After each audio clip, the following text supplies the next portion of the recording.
Y'all already know what it is. It's me, Tri-Town Tory, coming to you live from the Northwest, that Graveyard Shift Radio. And today I have a real special guest. And I know I say that all the time, but this guy right here is the very truth. I want him to kind of give it a rundown of who he is and where he comes from and what he stands for, man.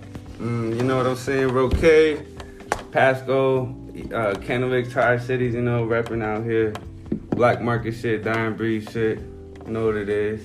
Very excited to have you today, man. Black Market Inc. That's what I saw. I saw that you are really good about creating your niche, creating your brand and the way that you market your stuff, man. I'm very impressed about the way that you do it. There's something really unique about your decisions that you make when it comes to your music. The cover arts are really something that caught my eye. I appreciate that. I put a lot of thought into those myself. You know yeah. Let's talk about some of the cover arts that I saw. I noticed that there's this thing about gorillas and apes. What's that about? Because I even heard you call back. One of my favorite animals. That's it. That's basically it. It's like a spirit animal.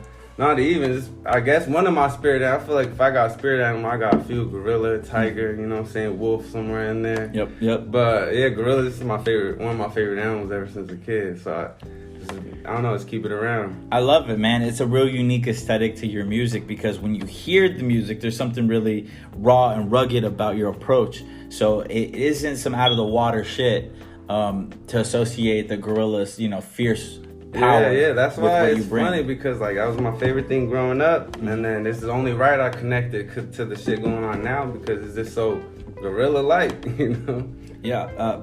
We were talking a little bit before we started recording, and it's funny because visually when I listen to your bars, I picture you throwing punches with every punchline that you kind of you bob and weave with your shit. Yeah. And you told me that that's funny because that's actually how you picture it. Exactly. I've always visualized myself as if I'm maybe boxing with the beat or I'm just dancing with the beat, doing footwork patterns with the beat and in and out, Like sometimes you're laying back, let the beat take over, even though you might be kicking some bars, but the beat's doing most of the work sometimes. Then, when it's your time to come in, I piece them in. Do you have a boxing background? I boxed for a couple years. Look, not even a couple years. Probably I don't know, a year, or not even a year. Shit. Who's your favorite? No, I don't got a favorite. Nah, I'm a big fan of Mike's. There you go. We're on a podcast right now. Mike's podcast. I probably listen before they took the Evan. I don't know if you're up on his podcast, but they had another guy, Evan, when it was black and white. Okay. Before they took him off, I was like, I've seen every episode probably twice or some of them 3 times, just because Mike kicks so much knowledge, man. So yeah, if I'm talking about favorite boxer, definitely Mike Tyson. He just kicks a lot of knowledge. He really showed that there was so much more to him than just the brute strength. And, I didn't know that. And the cunning ability, because he was very agile in the ring. He was a master of his domain, but also he had more hope in a future for himself. He knew that one day he wasn't going to be able to be, dancing around the rings, even though he just did that exhibition fight against Roy Jones. Did you catch that? Yeah, I watched that. Of course I watched that shit. I'm a big Mike fan. I'm a Mike fan. I'm gonna support even if I don't like what he's doing, but I like that shit right there. I believe in the universe. And Roy Jones gets off too with the bars. Y'all must have forgot. I smoke, I drank. Yeah, no, 2000s. We were talking about the 2000s, and that's when Roy Jones was really... See, Roy Jones has that same sort of thing that Mike has, because they knew that they could do a lot more than what they were just gifted with. Because the gift is obviously what comes naturally or what you excel in. But the more is what gets really interesting. Because if you build a foundation, then you're allowed to do more. Once you're more than just the skill, whatever it is that you do, like once you put your personality into it, whether it's boxing, rapping, whatever, once you put more than just the skill that it takes to that's when you become like a memorable character, And how I said I believe in the universe and I believe in the law of attraction. Before you came over, I was watching a YouTube short because it's kind of like TikTok. Everybody's trying to do the micro video thing. Yeah. And I saw Mike Tyson with Muhammad Ali, and Muhammad Ali was in the elder years, but he had Parkinson's, and he was on the couch and he was trying to really remember some things that Mike was talking to him about. And Mike was like, "Look at my feet, watch my feet," and he was doing the shuffle like how Muhammad Ali used to do. And you could see that because of how powerful that was and impactful to Muhammad Ali's life, that something like a mental condition in your elder age wouldn't even hold you back from something like that. So you could see that he was like remembering and reminiscing about those moves, because he knew that physically he used to do that even though he was locked inside of his old body, his elder body, with no disrespect to the king. So I believe that everything that we see is on purpose for a meaning in the universe, and everything kind of has its place in your life. So I always, like, you know how like you watch those movies where the Native Americans back in the day, they put their ear to the ground and they'd hear like something coming up, like the Native Americans were really connected with the nature and the universe, so to speak. Well, I feel like a lot of us are indigenous to our roots. So if we're tapped into the spiritual world, what it really is an amalgamation of everything that we've ever been through to be here. Because if you've ever heard of how like we're lucky that we were the sperm that made it, because out of the billions and billions of sperm that tried to get up into your mom's ovaries, you were the one who made it. Like that little motherfucking tadpole is you, right? Well, in the same way, I believe that that's how we are in the universe. Like we never leave that tadpole mentality, because we're put into something that's so much bigger. You're always supposed to be getting to where you need to be going. Yes, everything's a GPS destination. We're like a heat-seeking missile that if we stay on the path, those are the old souls that have all the wisdom, and you're like looking at some 20-something-year-old like, dude, you must be here from another life. Because some people, man, it feels like they were put into the world to just be on it. And I feel like you're like that. Yeah, I appreciate that. And I wonder if that's because you had to grow up really fast. Yeah, I'm the oldest of all my siblings, so and I'm not to give too much like background on my mom's business, but they had me a pretty. My mom had me pretty young, teen mom and stuff. So like, we had to figure it out together sometimes, Dude, that's amazing that you say that, because I recently had to come to the understanding that I was watching my parents grow up at the same time I was. So that's something mind-blowing that you don't hear too often outside of normal conversation. And there's something to be said about young parents, because they don't get enough credit for how much they actually really do fucking care. But they get the bad rap of everything. Like when I was growing up, I used to chalk up all the things that went wrong in my life to like some mistake that my pops made, or not my mom. My mom was an angel, of course. I would never ever blame her for anything. But I knew that somebody wasn't on their game and they were going to get the whole blame. Right. And over years, it took a long time for me to really understand that my dad was really just trying his best to figure it out too. To figure out the self-development on his own personal life, and also be there for his kids, because it wasn't just me. There was multiple of us. Life there's no rule books to this shit at all. Whether you're a parent or not a parent, fucking billionaire or not a billionaire, there's still, whether you know what I'm saying, there's no rule books to this shit. Nobody tells you how to be a billionaire. Nobody tells you how to be broke. That's right. And the ones that actually make it somewhere in life are the ones that discover that they have to do everything themselves. They don't rely on anybody. My mom always told me when I was a young kid, don't rely on anybody, because at the end of the day, people are going to let you down. You have to do it yourself. If you want a car, you have to figure out how to get it yourself. If you want to do this, you want to do that, figure it out on your own. Is that kind of like how you grew up, where you had to feel like you gotta go get it and fucking figure it out and just go get it. Nobody's gonna teach you how to be in the world besides being in the world and going to do that shit. Like best way to learn shit is experience. Hell yeah. Yeah. And you say you're the oldest? Yeah. How many siblings do you have? I got 3. You got 3 siblings. Boys, girls? I got 2 brothers and a sister. Okay.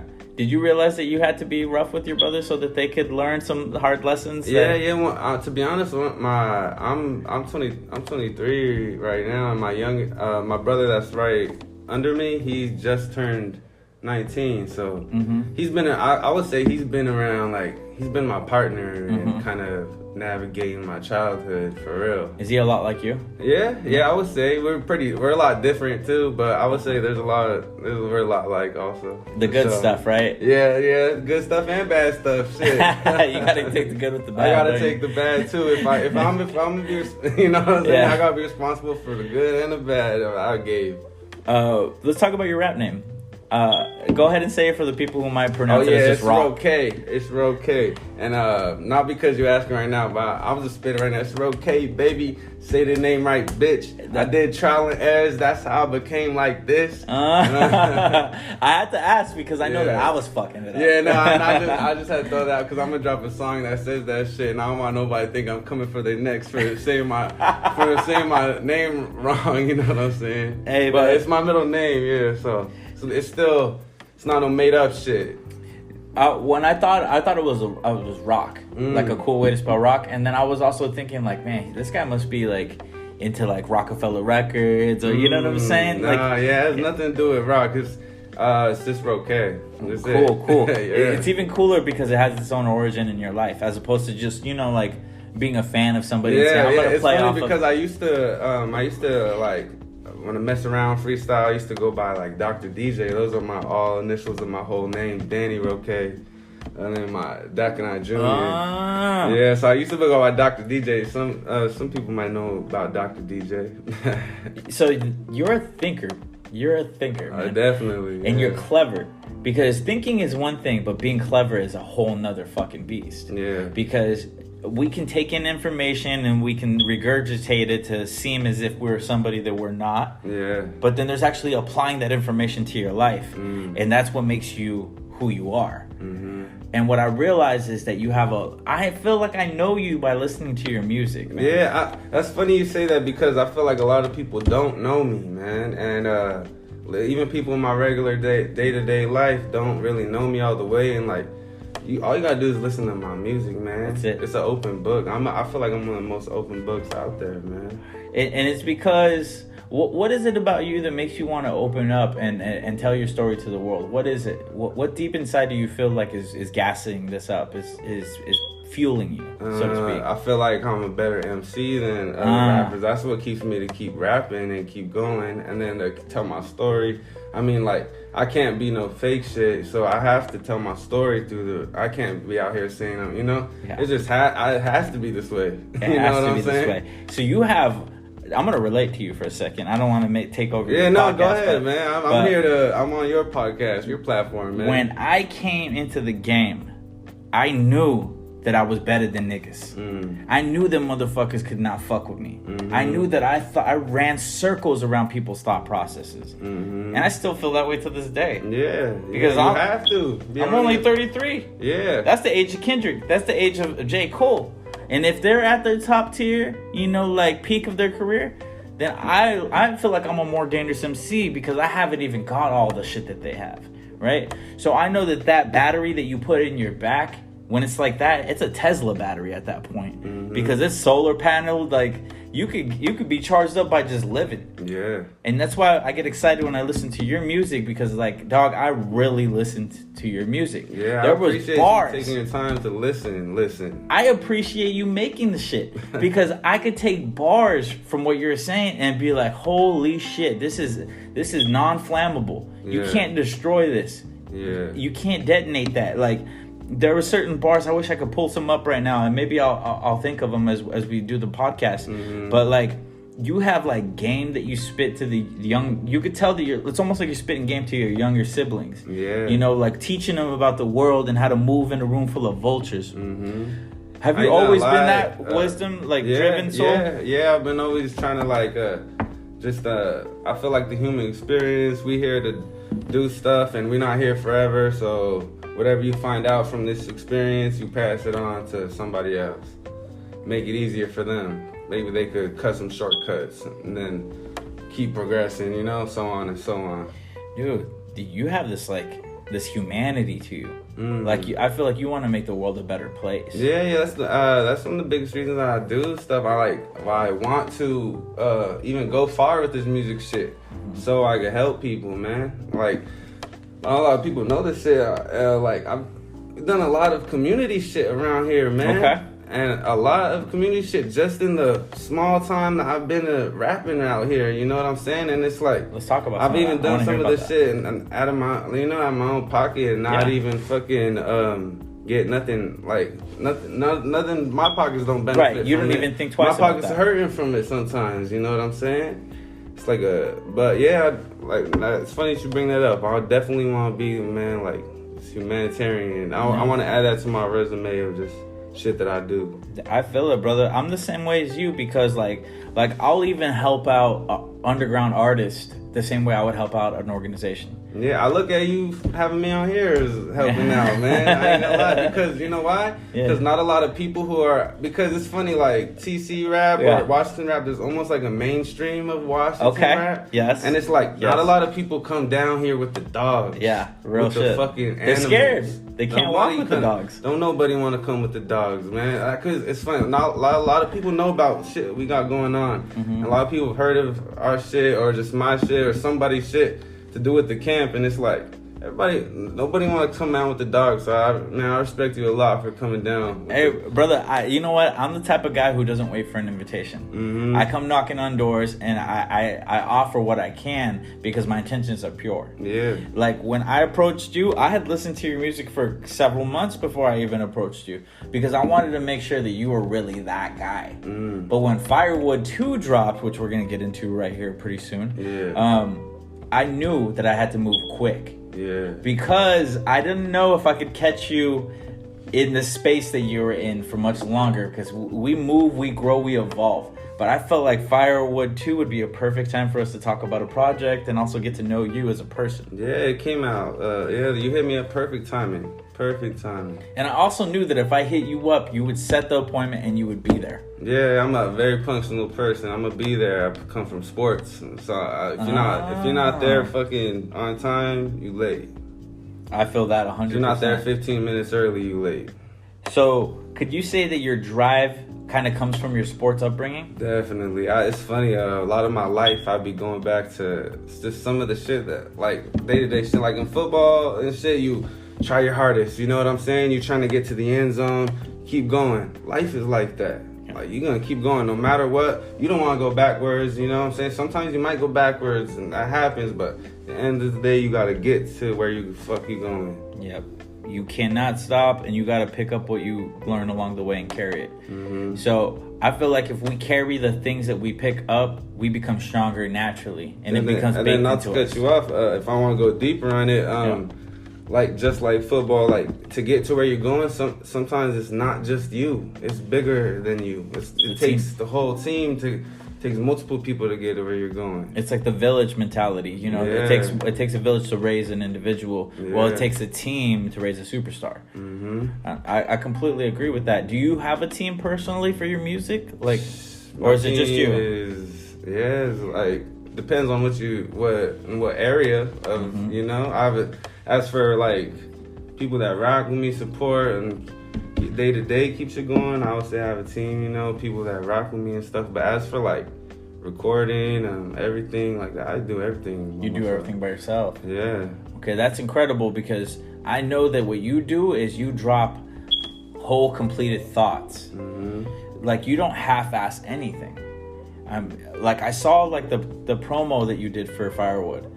And I'm just thinking to myself, this is a guy who's capable of running software, editing things on his own, coming up with the idea in his head first, and then executing it perfectly. Like the things that you think about when you bring them into real life, do they look like what you wanted them to, or are they better? I ain't gonna lie, in my mind, everything's better. Oh, okay. Everything's better. You know, I ain't gonna lie, nothing to this day, you know, like at this moment right now has came out just how I imagined in my head. It always comes out with like, and then that's just what it is, and I learned to accept that, you know. That's great though. I learned to just be like, this is what I came up with, man. Like I'm not gonna, this is what it is. That excites me because what that means is that there's always room for improvement. Because also you got to move on to the next thing always too. Once you finish something up and it's like, okay, I gave this shit my all. Like, all right, let me conclude this, wrap it up, and move on to the next version of me. Yeah. New plan. Metamorphosis. Yeah. Transformation. Yeah. How many stages of transformations have you experienced in your music career so far? I couldn't even tell you. It's just a constant growth. I couldn't even tell you, for real. Firewood 2. This year alone, probably like 3. Firewood is such an interesting name for a mixtape because it obviously is self-explanatory. You're cooking everything that you rap on. Mm-hmm. You're the fucking flames. You're the fire. and this is the firewood, because this is the product of what you're doing. You're bringing it to the table. The firewood's always, it's just, it means that, because when you get firewood, you're starting a fire, you just heating up. You're not all the way hot. You're just heating up. So that's what those are. They're just little heat up projects while I'm doing the clue shit before I drop my, all the way my shit. Where it's not other people's beats and shit. Is it always the same theme that you go with the firewoods? Like, well, I've only done 2 of them. Period. I didn't hear the first one. Yeah. I've only done 2 of them, so it's like, but each one of them I try to just grab beats that I like. That's it. Beats that I like, that I grew up listening to, or that I just like, and just try to murk them. My favorite one on Firewood 2, just from like a delivery and production aesthetic because of the beat, is Seeing Green. Yeah. There's something about the soul sample that's almost reminiscent to Dipset. Yeah, I love them soul samples, man. Like the Heatmakers production, you know? Yeah, Heatmakers shit. Have you heard Jim's new shit, Jim? One of them news? Yes. His whole shit that was done by Heatmakers? Yes. Shit's nice, man. And he's in the news right now for beating up Freddie Gibbs. So the universe, yeah, I didn't know about that. Yeah. Since when? I was scrolling. This happened last night, or it happened yesterday. Because what happened was because he's all fucking diesel now. You see him? I follow him. He's like every day. In case you didn't, he's. You know what's crazy is that people play with Jim because of like the way they think that he might be goofy or something because of the way he carries himself, and Jim's the real deal. He's a real motherfucker. And he's really because it's because I be keeping up with like not only artists, like I just be keeping up with a lot of the main artists who are successful. I keep up what they're doing because I'm trying to be successful too. So I be seeing Jim. He's all in the tech space and doing his shit, man. He's smart, and you can never count him out whatsoever. But what I do notice is that the way that the internet works is they can take somebody who used to be very respected in real time and try to make a joke out of them, and that's what's kind of happening with Freddie Gibbs now. Because the funny thing is that Freddie was pretty much untouchable online because the way that he would troll, and then his rapping ability kind of was like the gold behind of who he is. Yeah. But what the thing was that he ran his mouth about Jim Jones and the VL for Vamp Life. I'm not up on none of this. He said he thought that he was throwing Vice Lords. So he ran his mouth with like, calling Jim fake or whatever. And Jim's like, okay, well, when I see you, we're going to see what's good with this. So rather than back and forth with the internet shit, he saw Freddie at Prime 112 in Miami, which is some upscale club. And they were literally talking, and the next thing you know, Jim Jones, man, knocked his fucking muffin top right off. And then Jib started punching Freddie. I didn't know nothing about that. That's funny because I was like, I'm a fan of both people, you know? Me too. And I just seen Jim on the TL today. He looked casual. Well, that's why he did it. Because Freddie came out and did a video where he was trying to show that he didn't get beat up. And Jim was showing that he didn't get beat up. Yeah. That's how these guys kind of do their thing. Yeah, but the whole internet shit is it's too much, man. Too much. It really is. And not to get sidetracked, but Dipset and the Clips were my favorite rappers in the 2000s. I was going through high school and I was trying to develop my brand and who I was, and lyric driven hip hop was always my genre. Yeah. So I see a lot of what you're doing, and it takes me back to where I was doing it in the time period. Yeah, that's what's up. That's really what's up. I appreciate that, like that you noticing the authentic shit. It's so weird though. It's weird in the best possible way, because like it's like you took a fucking time machine back to my past, and you were living out the time because you were a young guy when this was the 2000s. Yeah. Well, I was old enough to like realize shit is going on when G Unit was around. So I'm all little with trying to get the chains with the spinners. Were you a Lloyd Banks guy? Just G Unit. I was too little to even care about who's who. You know what I'm saying? I just care about music at that point, and going to school and eating Cheetos and shit. Yeah. You know what I'm saying? But you grew to know that Banks was the technician of the G Unit. No, now I know that shit, of course. But I ain't gonna lie, Fifth get off, man. And he says that because he doesn't always have the technical part of it, but sometimes you could overcome the technical part of rap if you say the right thing. Me and you could do a whole 2-hour podcast about Get Rich or Die Trying.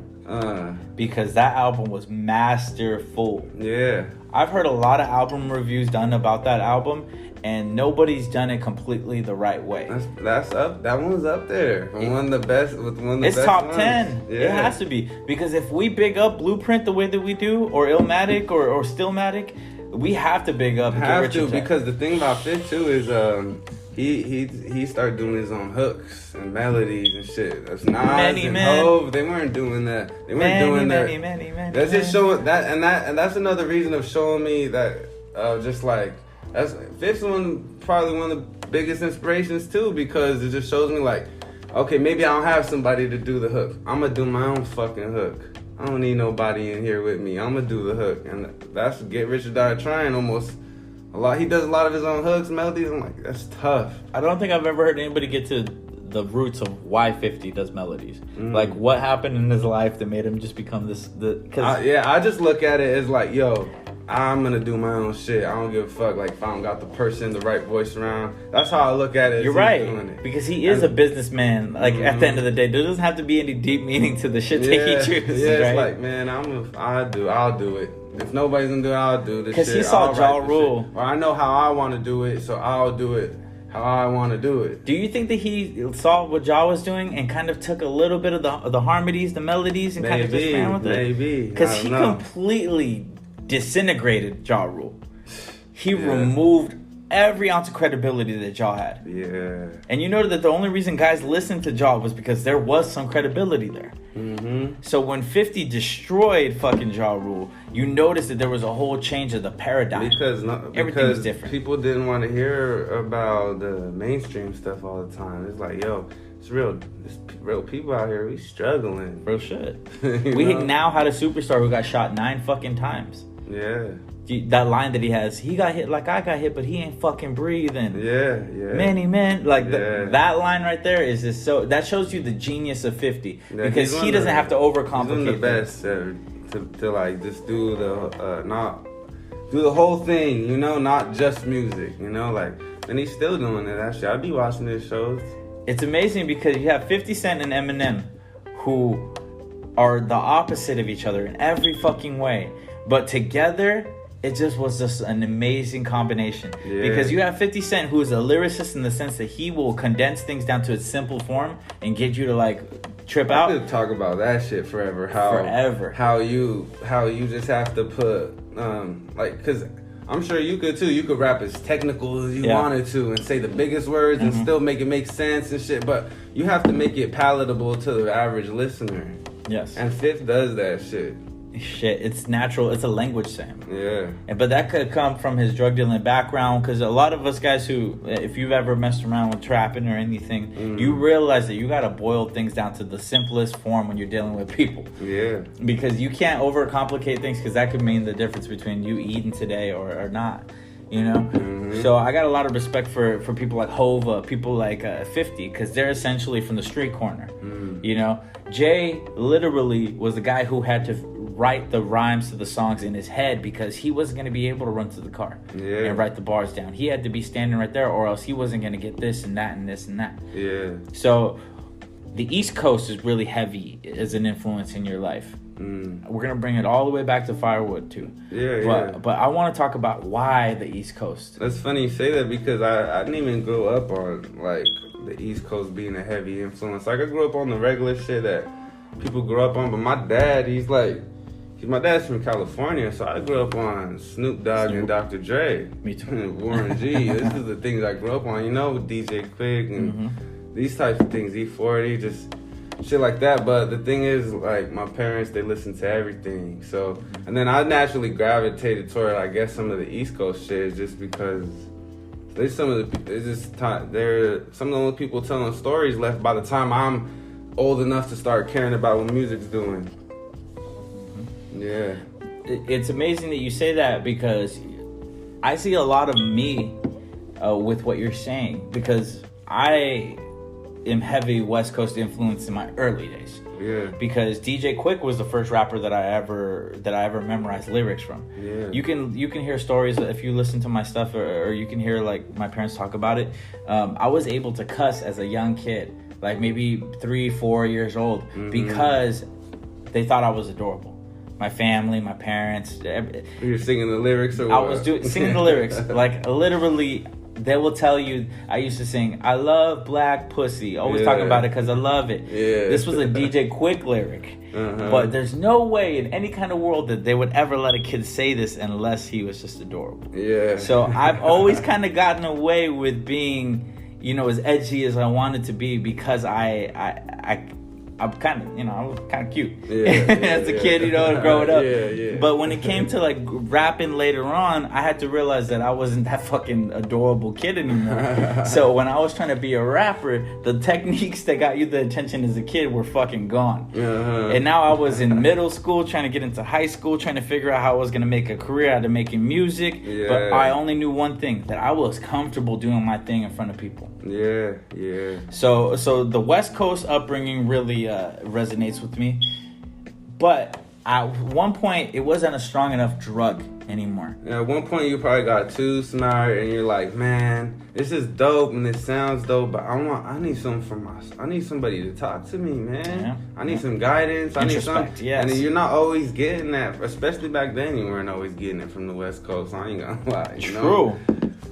The West Coast was definitely the place where you partied. Yeah, you were not getting that. So it's just like, I'm also a big fan of some of the shit, like 8-Ball MJG and shit, because that's some of the shit my dad used to I used to be a little kid cruising around. Car music. Yeah, just cruising around, and it's like, man, this is who I am. I think the basis of who I am, these people who tell real stories and shit, man. Do you agree that the South owns car music? Like, just like the sound system, like driving around to music, I prefer to drive around to South shit because of the bass, because of like the swag, like everything about it. I could probably, I don't know if I agree all the way, but we could definitely make a case for it. Because there's nothing like pulling up to some fucking old school like Texas. Because because if you pulling up to the Doggy Style album too, it's almost like because some of them. Oh man, Dr. J was going in. Very true, because Dre is his own fucking. Some of them beats are just like, yo. So I don't know. I could. That's a good. I've never thought about who has the best car music. Because check this out. When I have to think about how I feel when I pull up. Okay. I always feel like throw some D's on it when I pull up. Yeah, right. Or like still tipping on fofo. You know what I'm saying? Some crazy shit. But when you pull up with some introspective lyricist shit, you really don't need it to be loud. You could just be sitting eating lunch, listening to your car, and just be like vibing to what's going on, right? Yeah. But the car music is really you're out of your body. And you're really just pulling up as a whole fucking force. Yeah. Like you're going to a party, you're going to pull up on friends, and you pulling up to some crazy South shit. The West Coast really has now, I think, looking back at it, with even now the West Coast stuff that's going on right now, the Bay Area shit, they got some slappers that you can fucking knock in the trunk. There's a lot of hard ass shit definitely coming out of all regions. To be honest, I can name hard ass shit coming out of all regions. Look at the Northwest. We got music that slaps too. Yeah, we got shit that slaps more than some of the mainstream shit. Definitely, man. And that's one of the things that keeps me pushing too. It's like, yo, we got some shit out here that slaps. I know my shit slaps more than some of the fucking mainstream shit, and it's like, all we gotta do is fucking kick the door down, man, and then let motherfuckers in. Producers. Do you have a household team of producers or somebody you go to that makes original beats? It just depends. We got the homeboy Sam. He makes beats. He's from around here. I got the homeboy Vintage. I've made a whole little mixtape with him back in like 2019. We did one together. He's from Indiana though. YouTube, my brother that I spoke about earlier, he on my next project, he's done like 3 of them. Oh, dope. Shit like that, you know? So just like, and then also YouTube, of course, you know what I'm saying? I'll surf YouTube every now and then for sure. So well, the reason why I ask is because when you get into the Spotify world, the Apple world, you know, like the streaming, it really benefits you to have the original content of beats, meaning that they're copywritten to you. Yeah. Because the money goes to you only. Yeah. I'll tell you my mistake. I made a fucking anthem for the Tri-Cities on a remake of a Drake beat. So none of that money ever came to me. Yeah. But it's an anthem that they play constantly here. It's called Tri-Town Tory. I mean, I've created brands like a logo and everything off of it. It's a huge song for me, but it's not mine. because even though the lyrics are so close to my heart, it doesn't matter. But it's not yours. It's not mine. Yeah. So I always tell artists that are out there, like, if you're putting your blood, sweat, and tears into these lyrics, have a limit of where you stop that and where you start to focus on your brand. Because as we go towards the metaverse, ownership is the only thing that matters. So right now we're fine. But like how the mixtapes kind of ended in the 2000s as we went into the next generation, we're going to do that again. Like, we're going to constantly go through that change. So in the metaverse, the people who are making money in the future are the ones who have complete ownership of their all original shit. All original shit. A mixtape will not be an idea that is popular in the metaverse. Nah, a mixtape is not popular now. That's very true. But I made that shit because it was like, I just want to because people who care about rap and who know about rap and who are following what I'm doing, they're gonna listen. It's not popular in the mainstream, but in the underground, it's legendary. Yeah. Because what you're doing is you're doing it like how Too Short did it, with selling it out of the trunk of your car. Yeah. That's always gonna be hood popular, underground popular. Yeah. Because there's nothing more powerful than word of mouth. Yeah, and I'm gonna be at a place where I'm covering all grounds as much as I can. Definitely. From the lowest grounds to the mainstream grounds. You know what I'm saying? And I'm not saying I want to be fucking Drake or nothing, but it's like, just trying to make a living at this shit where I could do shit for people, do shit for the community. I have big plans, man. I'm trying to fucking do shit in Pasco at rec centers and shit, you know? Yeah. And I'm gonna tell you something that wasn't told to me until I was already old enough to know it by myself. And what it is like, dude, do not work harder, work smarter.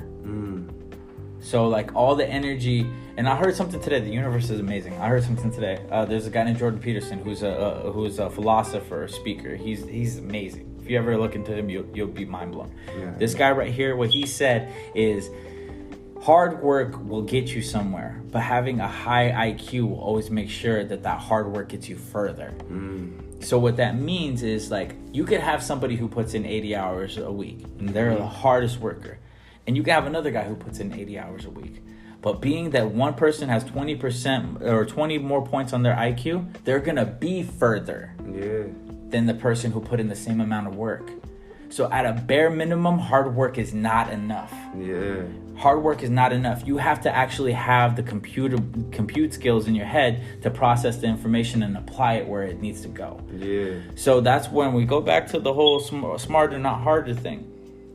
Whenever I give game or information to my younger homies that are out here doing things, I'm never trying to talk down on them. I'm never trying to sun them, because I was sunned and I was talked down my whole fucking career. What I want to do is show them that there is a better way that we can move. And you're already doing things that are charitable for the community. You were talking about, the rec center and things like. We could really take these components in the environment, in the neighborhood, the community, and we can weaponize it with our influence. And then we could really put on for a generation that's coming underneath. And that's where you're heading, and that's why I'm really excited about it, because you don't see artists every day that are at the top of their game, but also want to think about other people. So I really appreciate that from you as an artist. And let's go back to Firewood. I'm not done with Firewood. I think that there's something. Yes, sir. I love Firewood because I'm listening to it, and the beat choices are not your typical beat choices, but they're familiar. Never Scared, the D-Mix. That right there was amazing because you bodied Bone Crusher's beat. Oh, good looks. You put that motherfucker in a huge casket. I just grew up to that song. That's why, though. It's respect to the beat. Yes. If anything, it's respect to Bone Crusher and everybody who's done remixes to it, man. Yes. Because there's mad remixes to it when it came out. But Cameron and T.I., remember when Cameron? I think Kiss was on it too. Oh, was he on that too? Yeah, I just grew up to that song, man, before football games and shit, being 8 years old, 9 years old and shit. That's why. I didn't think about that. All them beats. Like, even the Firewood one, is just, I pick beats that I like to hear or some beats I grew up to. And then I try to keep it diverse, too, to show you. It's just really, those mixtapes are just for fun, really. I just like to have fun, so that I like to rap. And sometimes they help me find myself, again, to what I want to do for my own original shit. It helps me, like, find out what direction I want to go for that shit. I got a question for you. What is it about mixtapes that bring out the best in artists? I don't know. Just knowing that you're not The pressure's off. making it for you, maybe. You know what I'm saying? They're making it for themselves. Do you know what I mean by that? Yeah, though? the pressure's off. That's why I say that. It's like maybe you're doing it for you. The pressure's off. Like you're not worrying about what nobody else is gonna think. This is what the fuck I want to say, and that comes out better. I want it to sound. It's come out not always better, more authentic for sure. Because if you look at Wayne, if you look at Fabulous, if you look at Jada, I'm a mixtape fan, but I always agree better with you. But I mean, everybody want to agree better, but right. I'll agree. I'm a mixtape man. I'll be listening to people's mixtapes over some of their album cuts for sure. And I speak from the position of a hip hop purist, first and foremost. Because I could give two fucks what somebody outside of the culture thinks about what we do. Yeah. Really. I mean, if they either like it or they don't, that's cool. But when it comes to us, we're scientists. Yeah. We're inside the laboratory. So when I ask you something, it's specifically to the MC in you. And do you recognize that when artists do mixtapes, they rap a lot fucking better? Yeah. It's mind-blowing. Because myself, when I say that I'm doing the mixtape, suddenly... Because I think you're trying to just... You're not worried about it. You're just trying to get your shit off. And nobody can judge you because even if you come out and you only sell 1,000 copies of it, it was just a mixtape. Yeah. So there's something to that. And I think that if you could encapsulate that and put it into an album, you're really fucking the game up. Yeah. Because you're the best version of what you could do. I think Wayne did that on... I'm sure somebody's done that already. Like sold them fucking hard-ass... mixtape and then turned it to an album. Well, the Carter 3 sounded like a mixtape. Yeah. You know? The Carter 3, that's my childhood for sure right there. And also The Life of Pablo. Kanye's album sounded like a fucking mixtape. Yeah, like the songs Pablo. I didn't even spend too much time with that, but I know there was a lot of dope shit on the songs would just cut off and then another one would start playing. It would sound just like... It was so raw and cut. So, like, what I noticed is that, like, even mainstream guys who are at the top of the pyramid, that when they do a mixtape, they fucking ball out too. Rick Ross, when he did a mixtape, are coming back. I've been seeing people doing their little mixtapes, getting DJ drama and shit. It's coming back, man. It's coming back. This shit comes back in cycles, man. It really does. When it comes to Firewood 2, you mentioned that you picked beats that you liked, but naturally they came off in a theme. The 2000s. You mentioned that when you were growing up, that was a really influential time period in your life. Yeah, well, I was born in 98, so I mean, that's 2000s. Like, it's my whole childhood, you know? To 2000 to 2010, I was in 2010, I'm like 12, you know? Yeah, no. It was my high school time period. Yeah. Because I went to high school 2002 and I graduated 2006. So by the time that I was out of high school, 2007, 2008, you were already seeing Kanye. 50 was on his way out as far as his prime. Yeah. Young Jeezy was coming up. T.I. was starting to get to levels that Wayne was already at. Yeah, see, these are all people that, like... I knew that of them because I hear on the radio, I see on the TV. Because back then we didn't, back then MTV still played videos sometimes in the morning while you're getting ready for school and shit. You know what I'm saying? So those are some of the shit that I seen back then. But I like for that era that you're talking about for you, that era for me was probably like Wayne and Drake and Tyga coming. That's when I started paying attention to what the fuck's going on. Not that I was listening to all of it all the time. It's just that's what was popular back then.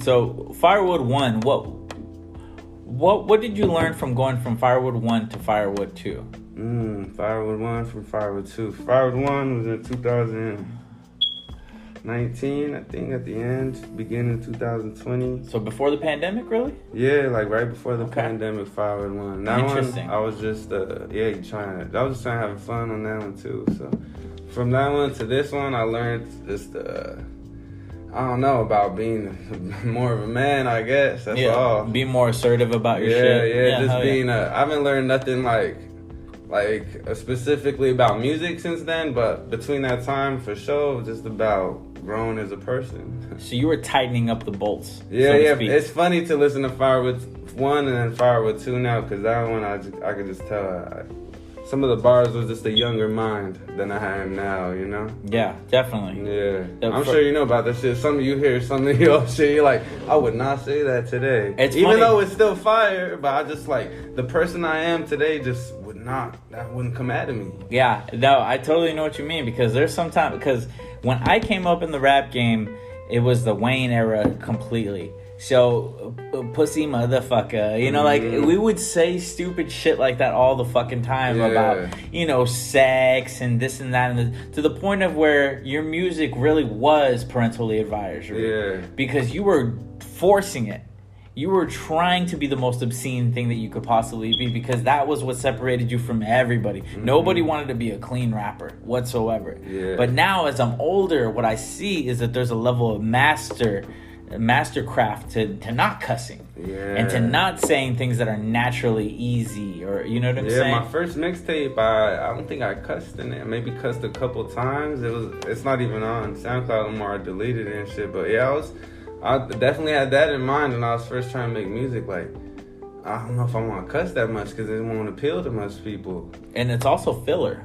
Yeah, it is filler. Because literally, I've had to throw a fucking or something into like a bar to make it work. And that means that it doesn't work. Yeah. Because if you can't craft the bar without a cuss word to fit, unless it don't mean fit. It, you know what I'm saying? Yes, there's ways where you can use the cussing to enhance a feeling or emotion. Yeah. But when you're like, I pulled up the fucking Taco Bell, you know, like, really? Word? Did you need to throw fucking in there? You know what I'm saying? Yeah. And there's definitely a difference when you see that. And not to throw any shade at rappers, because I'm sure I do. This is an easy out too. Or she wanna do this. That's an easy out all the time. Yeah. Like, people, She trying to. Mainstream people do that shit. Like people, as a writer, you know when people are being lazy. Yes. It's funny as fuck. Or sometimes, I mean, it's not all the time, but sometimes when people repeat the last line of their verse, you know, like, man, you just didn't want to write another line at the end or something. You lazy. It's also like freestyle. Yeah. Okay, because some cats, they'll freestyle on this shit when they shouldn't. They should be fucking writing. Oh, definitely. Some people, freestyle is cool, you know, if you could do it. Yes, if you can do it, do it. But you like the she wanna. I see motherfuckers like, she wanna ride on my dick. Hey, she wanna do all this shit. Hey, she wanna do that. Like, damn, she wants to do everything, dog. So it's like, yeah, I know what you mean. I came from an era where if you freestyle, it was really about like saying big technical words, but actually having them mean something. I wish I was older around when you guys were coming up around Tri-Cities, just because I went back and studied some of the Tri-Cities, you know, history and shit. I've seen some of the videos on YouTube of people around here in the barbershops battling and shit. Like, I wish I could have fucking seen some of that shit, man. Yes. But you know, it was nice if you didn't have an association with anybody. Because we really did cater to the fans. Yeah. To the point of where we didn't fuck with each other, but we fucked with each other's fans. Who was setting up battles and stuff back then? There was High Noon with Civic, you know, White Cat from Richland, who actually did a podcast with episode 15. And then there was like Z, the Firing Squad, who are part of Brain Sick. Yeah, I know of him. He's they were doing, I have family that's related to them, to Z or the homie Roel also has family. Yeah, that's my cuz. Okay, perfect. My blood cuz. My mom and his mom are sisters. So I used to be a part of a crew that he was a part of too. It's called Seeing Sounds. Yeah, Seeing Sounds. With Guthie. I'm dog. I would be in 6th, 7th grade listening to his shit with Sammy. Lottie Dottie shit, like their mixtape that they had together. I was bumping that shit, man. Dog, I had a song called Snakes in my group, the Hard Hitters. I ain't gonna lie, Cuz is one of my biggest inspirations to have the courage to do the shit.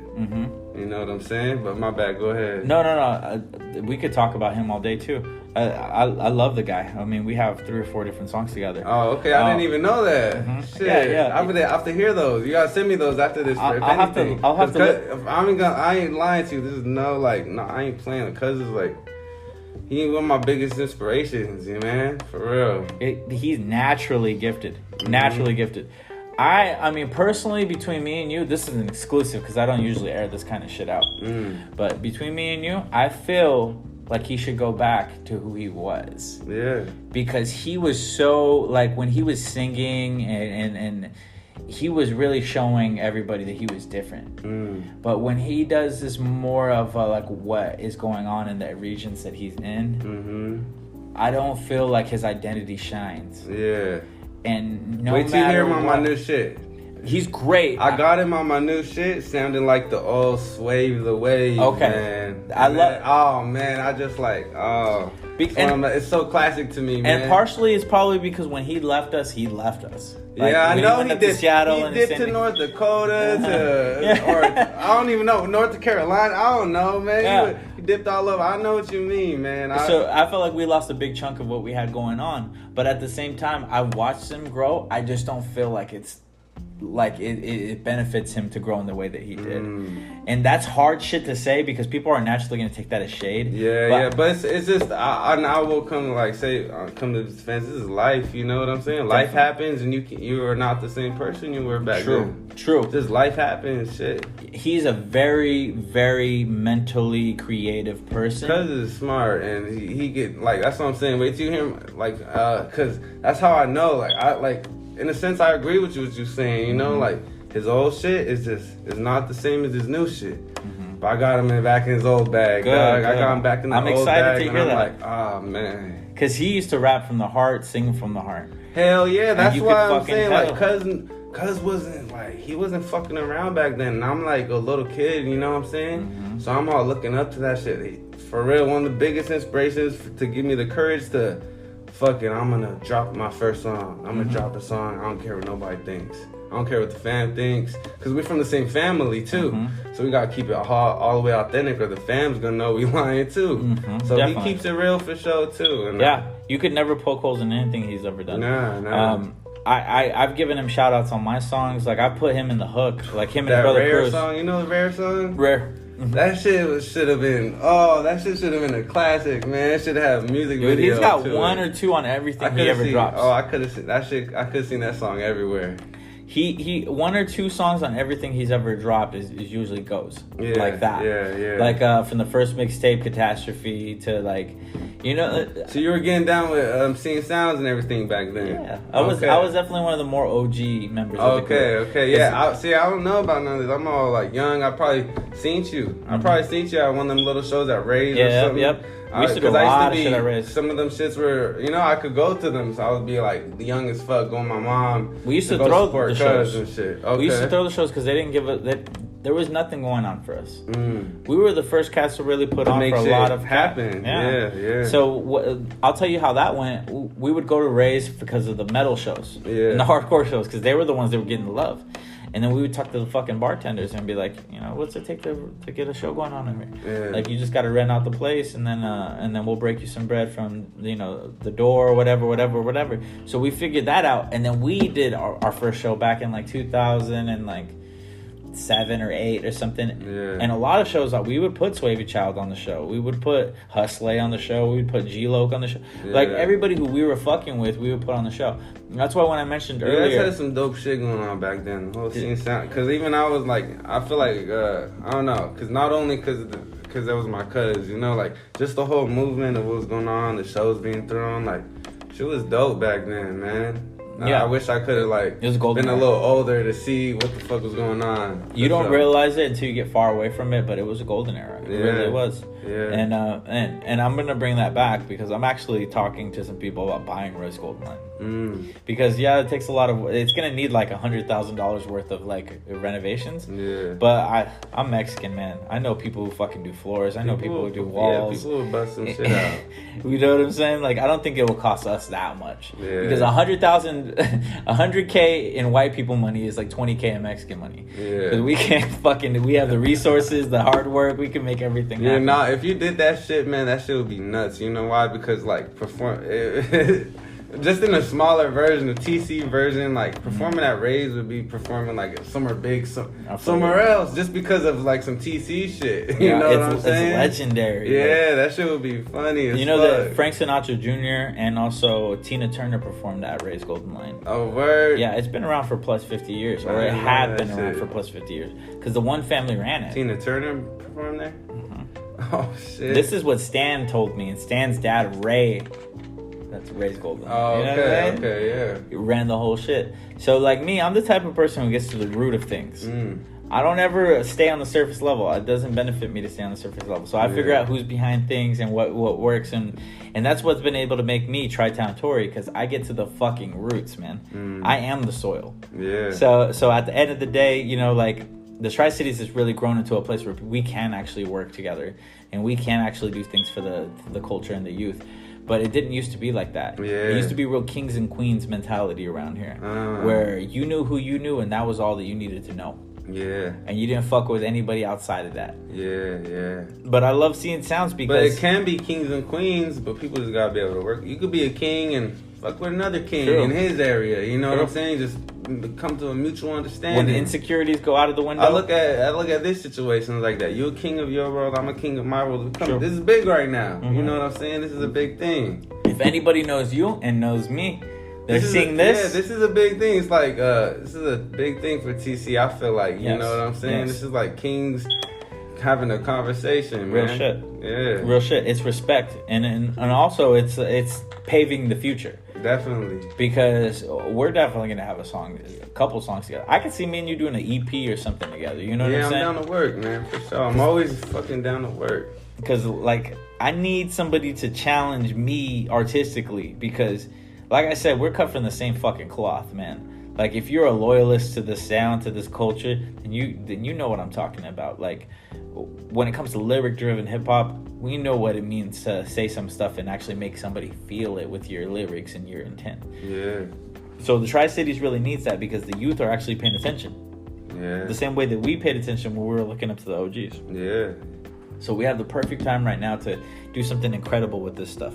So that's what I want to do with the Tri-Cities, and that's why I really reached out to you, because I feel like in the long run, you're going to be somebody who really makes a big impact in the Northwest, not just the Tri-Cities. But we do have to make an impact in the Tri-Cities. Yeah, it starts here, for sure. What's going to go into that is us throwing shows out there. Too many people dip out. Way too fast. And then, they dip out. Not that you can't dip out, but they dip out too fast, where it's like, I feel like, if you can make the city love you, the people that are probably going to hate on you the most, then you could take on the whole world, man. I'm going to give you a hot take right now. I feel that leaving and still claiming your hometown like you're there is corny. It don't count. I think that you could never be the guy in your hometown if you don't live there. Yeah. So you have to really have a residence there. Like, you could go touring, do all sorts of things in a spider web like pattern. But if you bring it back to the hometown, then you deserve... You always got to be able to bring it back to the hometown. Always. Man. Always. And it goes back to hometown pride and how people feel about this place. When I was growing up, people used to call it the dry shitties. They still call it that. My homeboys call it that probably the other day. Dry shitties and shit. I think that's fucking trash, because, like, literally... I know. I think it's trash too. I'm with you, man, because a lot of times I'll be like, yeah, I know it's dry out here, but real shit, it is dry out here, but it's dry because you gotta make it what you want the fuck to be, it's man. A gold mine. Do what you want to do out here, man. It's a gold mine, because look at, even on a music standpoint, who's out here that's gonna stop anything that you're doing? Yeah. No one. Not even the gatekeepers. Yo, the Northwest is a gold mine. Yes, it is. If you could get people, get shit kicked off and get them to love you like nothing they ever seen, it would be like, oh shit, because they never seen nothing like it. That's why I'm upset with people like Macklemore. Yeah. Because he was traumatized by the industry. Yeah. To the point of where he didn't even try to fucking do anything for his state. Because if I reached the top pinnacle, the minute that they started trying to Illuminati me and humiliate me and make me look all crazy, I'm reaching out to the local guys in every fucking city, everywhere, and then we're gonna do this on our own. Yeah. You just gotta go call up you don't gotta fucking give people a handout. All you do something though. You know what I'm saying? You don't have to give people a handout. If Macklemore did a Washington tour when he was at the peak of his career, and just grabbed somebody from each city, tough. And then took him to each city in the state. You could do 9 stops in Washington in a span of 2 or 3 weeks, right? Yeah. Right? And if you took the main guys from each city and then took them to each show, you would be doing something very treacherous. Dog, you onto something. This is how I would do it if I was that guy. That's how I would do it. But this is the thing. Yeah. I will be that fucking guy. Yeah, that's what I'm saying. Like, you want something, fuck that shit. Macklemore don't need to do that shit. Somebody else needs to do it. Right. You came up with the idea, dog. You see the football reel when you're watching it, and you're like, okay, that was a mistake. Mm-hmm. That was a mistake. I know what to do in that scenario. It's funny you bring that up because it brings me back to the other shit we was talking about, how football is so much relatable to real life and what you're doing and shit. It's because you going back and watch film. You need to go back and watch film on your regular life, shit you do, or even if you're not watching film, just reevaluate who you are and just reevaluate shit. What could I fix here and shit? Like, you have to do that shit. Do you do that with your music? I do that my whole life, every day. I look at myself fucking... There's probably something I did last week that I'm looking at the version of myself today be like, yeah, I would have fixed this, I wouldn't have did this shit, you know? That's probably the key to your Shit's growth. always changing. That's probably why you grow so fast. Probably. Because you're always constantly, I wouldn't say you're your worst enemy, but you're your toughest critic. Definitely my toughest critic, man, because I know nobody's gonna critique you, or like, people will critique you. And shit, it's like, you gotta be able to critique yourself how somebody else would. You gotta be able to come outside of yourself. Yes. You know what I'm saying? Yeah. You have to be able to come outside of yourself to just like operate, and especially in the music game and shit.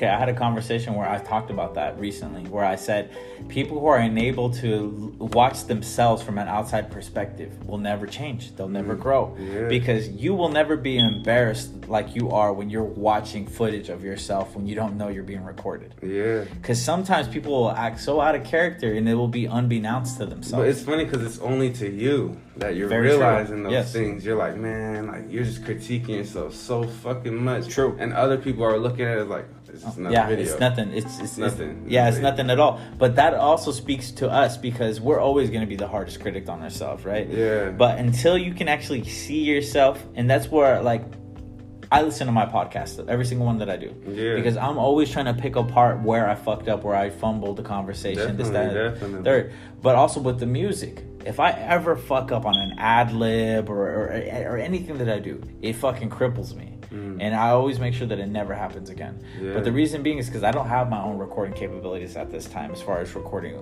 music. Yeah. Because I've always been focused on watering all my fields. That the main one that I need to fucking water is dry, and which is controlling my own recordings. Yeah. The only reason why I'm thriving in the podcast world is because I figured out a way for me to do it from the convenience of a phone. It's crazy how you can fucking do this shit. Yeah, from the convenience of a phone. Because you could literally, like how reporters Anchor?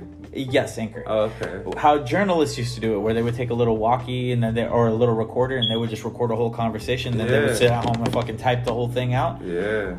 Take the typing out of it, and you have podcasting. Real shit. So that's why I'm gonna the money and the time and the effort that people are spending right now to get to like the Joe Rogans or the Joe Buddens. I'm not spending that because I'm just getting in the game. Yeah. But by the time that it's time for us to actually be video and all this, that, and third, we're going to be ready to rock. And we'll already have a fan base that we've already developed. Yeah. So you got to kind of pick your punches. Can I ask you a question? Sure. What podcasts inspire you to like that you listen to on the day to day or something? You know what I think it was? Or I that think you just inspire you to keep Joe doing Rogan. shit? Joe Rogan is the biggest podcast influence, followed by Joe Budden. Because what Joe Rogan did for podcasting as a whole, Joe Budden did for hip-hop podcasting. Yeah. Because he broke it from just talking about rap to talking about things that could be translated into hip-hop. Yeah. Because Joe Budden specifically talks about the things that he's concerned about. Yeah.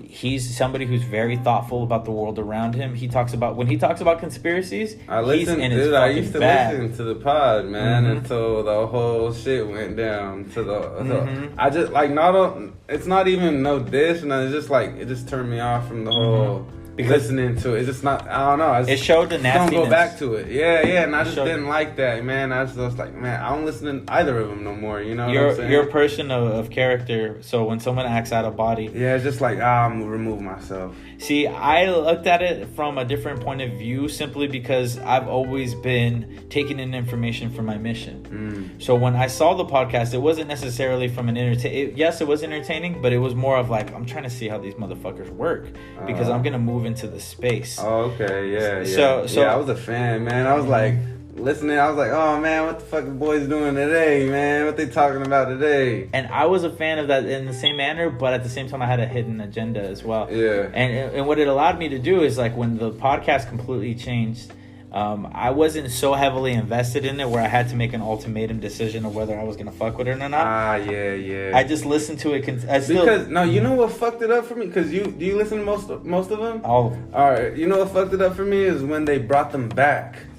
That's why when they brought them back for just 1 or 2 episodes. That was fun. Because I was still listening even when they left, but then they fucking did that shit, and I was like, now I just can't. I'm just done. It was a toxic relationship. Yeah. It's like when and it's funny because now that being a listener too, it's like, oh man, you heard it. You heard it the whole time for a good little minute. If you go back to the old going episodes, on. Yep.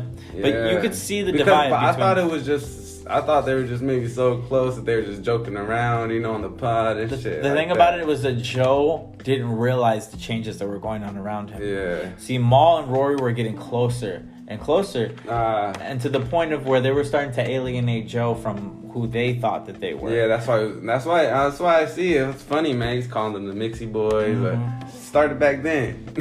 Back then. And it became a joke, which had allowed it to continue and grow in the way that it did. Yeah. So Joe really buried himself like he always does. I still follow him, follow Joe and Rory, Ma. I fuck with them all. I got blocked by Joe Budden on Twitter. Oh, for real? Yeah, because I always say slick shit. And I could like you and still say some slick shit about you. What'd you get blocked for, dog?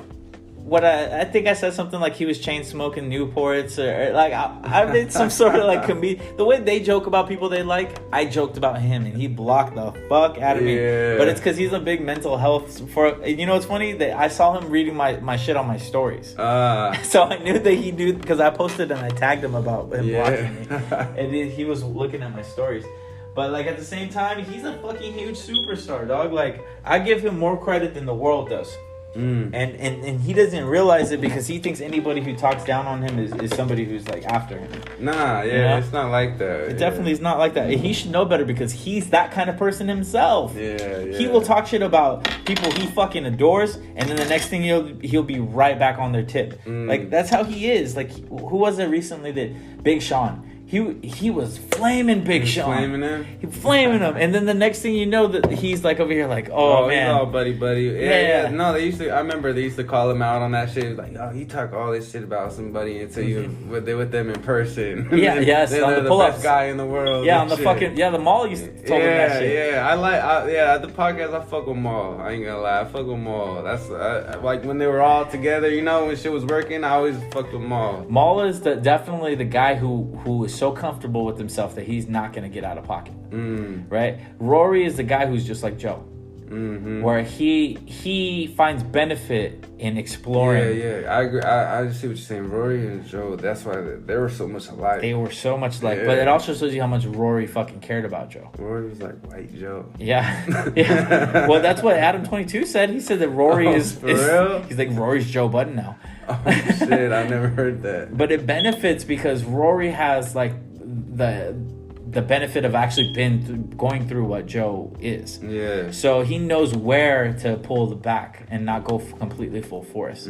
So like I think that Maul and Rory's podcast will be successful, but it won't be something I run to personally because it lacks the dynamite that Joe brings. Because Joe's explosive, and that's part of being self-destructive.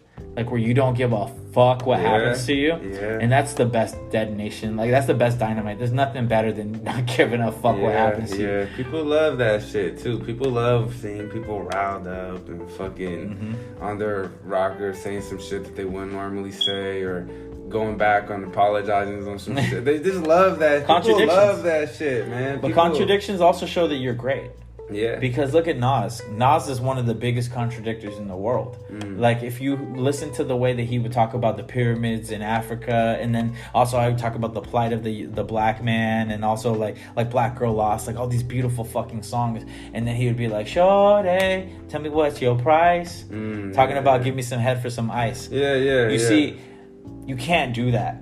If you are on one end of the extremity, you can't be on the other fucking end of the extremity for a single, because it's sellout. Yeah, you have to do both all the time. It has to be arm distance. Yeah. Because if I can touch one extremity with one arm and the other extremity, then that's me. But if I have to reach further and further and further to fucking touch something, and then I can't touch who I used to be. Balance is like, it's all about balance. Man, balance is like, man, everything in the universe always comes back to fucking. Everything needs balance. Because when Nas is acting about saying, "I'm gonna give you some ice if you give me some head." Yeah, shawty. I know. Yeah. You know what that tells me? That tells me Nas was drunk or Nas was high. Like, he was out of body to even act like that's who he is, even at any given point. But also, it's like almost to the point where, like, man, we don't know who these people are. You know what I'm saying? True. Because look at Hove. You can say the same about Hove. We don't know who these people are actually. So, you know, that could be just another aspect of them and shit. But as a listener, you want the consistency. But yeah, as a listener, you don't want that shit. You don't want to hear that shit. It really upset me because I was a diehard before Jay. Nas was the best rapper in the world to me. Yeah. Even more than Eminem. And that's a hard one for people. Yeah. Even Eminem. Yeah. Did you hear how he rapped on that EPMD track? He was trying to take Nas's head off. Yeah. And he did. But that was disrespectful, dog. Yeah. You know why I took that as disrespect? And I brought that up in a different podcast, but I'll rehatch it. Because it's a tribute track to EPMD. And what did you do? You fucking broke dance at a formal party. Everyone's wearing suits and you're breakdancing. Yeah. That's what I call Eminem's performance on that song with Nas and EPMD. Yeah. And also, he was out of his cultural element. Because Nas and EPMD are a lot closer in the time period where they were relevant than Eminem is. Yeah, when Eminem was all the way in Detroit and shit. But it really, like, that speaks to me and my character as a lyricist and how I would approach a song. But I realize that Eminem is just reaching for fucking straws right now. Because he hates the fact that he isn't as popular as he used to be. A real true Eminem fan can see that. Because he even, like, he puts it in his music. Like, he tries to do the same things that he used to do by, like, name dropping people. But when he sees that it doesn't have the same effect anymore, it's like, what are you going to do? Pour more gasoline on the fucking fire? I don't know what it is, fam. I don't know it just seems like it's too... Forced, yeah, he's trying too hard to make it work and shit, and to get the features that are gonna get the plays, and it's like, yo, like, remember that Donald Trump shit? Needs to do a fucking mixtape. Yeah, I don't think he's ever done one, has he? Yeah, I don't think so. He did Infinite. That wasn't really a mixtape. Yeah, he needs to fucking get back on with the animals, dog. That's why people come down with the dogs. It's like he needs to do some tracks with the dogs. See, he does that, but he doesn't take advantage of it. Like, look at when he did Slaughterhouse 2.0, or when he brought Griselda. Like that type of shit. If he did the Slaughterhouse shit, he would have still been in with the dogs. If he would have been in Slaughterhouse. If he'd have been in Slaughterhouse, that would have been where it's at. And you know what? Joe Budden would have acted a lot fucking different. He would have. Slaughterhouse probably would have not broken up. It would not have broken up. Or they would have at least got that last album out. I think that Joe was thinking that M was going to be a bigger part of probably that. And that really upset him that it wasn't. Is it cool if I use the restroom? Yes, totally. It's right down the hall. Right there. Well, it's the only door you can really go to. Oh, okay, cool. Which one? So this part of the podcast was sponsored by Modelo. Because we both had to fucking use the bathroom. But we back in here, we back rolling up, and we ready for the next onslaught of what we got going on. But we were talking about Eminem, and we were talking about Slaughterhouse and Griselda Records, and I think that we're really going into a new stage of underground hip-hop, where underground has the same sort of attention as the mainstream to a certain extent. Yeah. Because we're seeing, like, underground artists who are getting popular off of traditional things like lyric-driven hip-hop. And yeah. Well, I don't know. Fucking Kendrick and shit. These type of guys have always been around, you know? True. But I think that it's more of a 90s aesthetic. But I know exactly what you mean, though. Yeah. Because, shit's definitely changing. And shit's like, I don't know, it's just becoming dope to be a MC. You know what I'm saying? That if you're a dope MC, it's dope to be that again. And also, I kind of think that it kind of goes off of what's in the mainstream too, because if you look at like how, Travis Scott's in the news and shit, but like his style of performing, it's been growing in hip hop for a good 10 years. Mm-hmm. The mosh pits, the raging, that shit. I remember the first guys that we heard that were really doing stuff like that was Odd Future Wolfgang. Yeah. When they were coming in, they were doing crowd surfing, they were doing mosh pits, all sorts of shit. Then Waka Flocka came through and he was doing mosh pits. Yeah, you got the Flatbush Zombies and Flatbush. Shit. So he doing mosh pits and shit. It takes us into the SoundCloud era. Because XX Tentacion and he's dope. They had a lot of the same sort of energy in their music. Mm-hmm. And really, what it really is the chaotic youth. Yeah. We have a lot of fire inside of us that we can't understand. And the only way that we can really get it out is when we put it on beats or when we scream into a microphone. Yeah. And I think that you have something specifically about yourself that is more of like a contained version of that chaos. I like that. You know what I'm saying? Yeah. There's definitely a lot of discipline to what you do. I like that you say that because I won't like say that I don't have that chaos. Yep. You know what I'm saying? But it's buttoned up. It's definitely like it could enter it's concealed. It's like a weapon. Yeah. Like how like a ninja's karate fucking death punch, or like having a fucking a Ruger underneath your business coat. Yeah. It's all about being on point. I think about just being on point for whether you're a fucking rapper or just being you need to have control of whatever the fuck you are. You have control in the situation. You just need to be able to turn shit on and off. You gotta be in control of yourself, man. Do you think that it also is to catering to your real life, but also having your foot in the industry or in the music world? Because what I notice is the more outlandish that your appearance is, whether it's like the fucking island boys with their hair the way that it is, it really shows what your level of catering to real life is. Yeah. Because me, for example, I look like an everyday person for the most part. I am covered in tattoos. Yeah. But for the most part, I have to go to a regular job too as well, because I do have a lot of responsibilities that I have to cater to. Exactly. You know what I'm saying? I don't have insurance, in a sense where I can cater. That's the people I want to speak for, man, and make music for the people who you're the people's the champ. The regular people, but know that they're not regular. You know what I'm trying to mean? You know what I'm saying? Yeah, they have the potential to be a lot more. Yeah. Than what they. Because there's a lot of people like me and you out there that know that they're capable of a lot, but sometimes it's just if you act on it or if you don't. Some people don't act on it, and they're just okay with fuck. But they have the potential, the same potential, or maybe even more potential. I was talking with this with my physical therapist yesterday morning about how many people been the best players are not in the league. Of whatever the league, NBA, NFL, the very best players didn't get to the league just because of injury or just life shit. This just happens, man. That's true. I totally agree, because you can go to any fucking neighborhood, and the industry being the league, You can go to any the way that you can go freestyle in the hood and find some of the best rappers that will never be heard unless you do something about it. Yeah. There's a couple cats that are out there. It's a thin line of just being fuck, man. I just think about sometimes you don't want to be one of those, man. And that's where the hard work comes in, into pushing shit and fucking doing shit outside of the skill comes into. It's fuck. It's tough. I'll go back to a quote that I heard from 50 Cent. It's one of his most famous quotes for me personally. What it is what you know, or no, who you know gets you in the game, but what you know determines how long you stay there after. So that right there will always stay with me. Yeah. Because I remember where he said it, how he said it, why. It was permeated in my brain.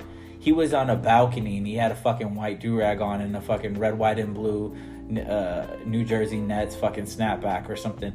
And he looked at the camera and he's like, with his big ass teeth, saying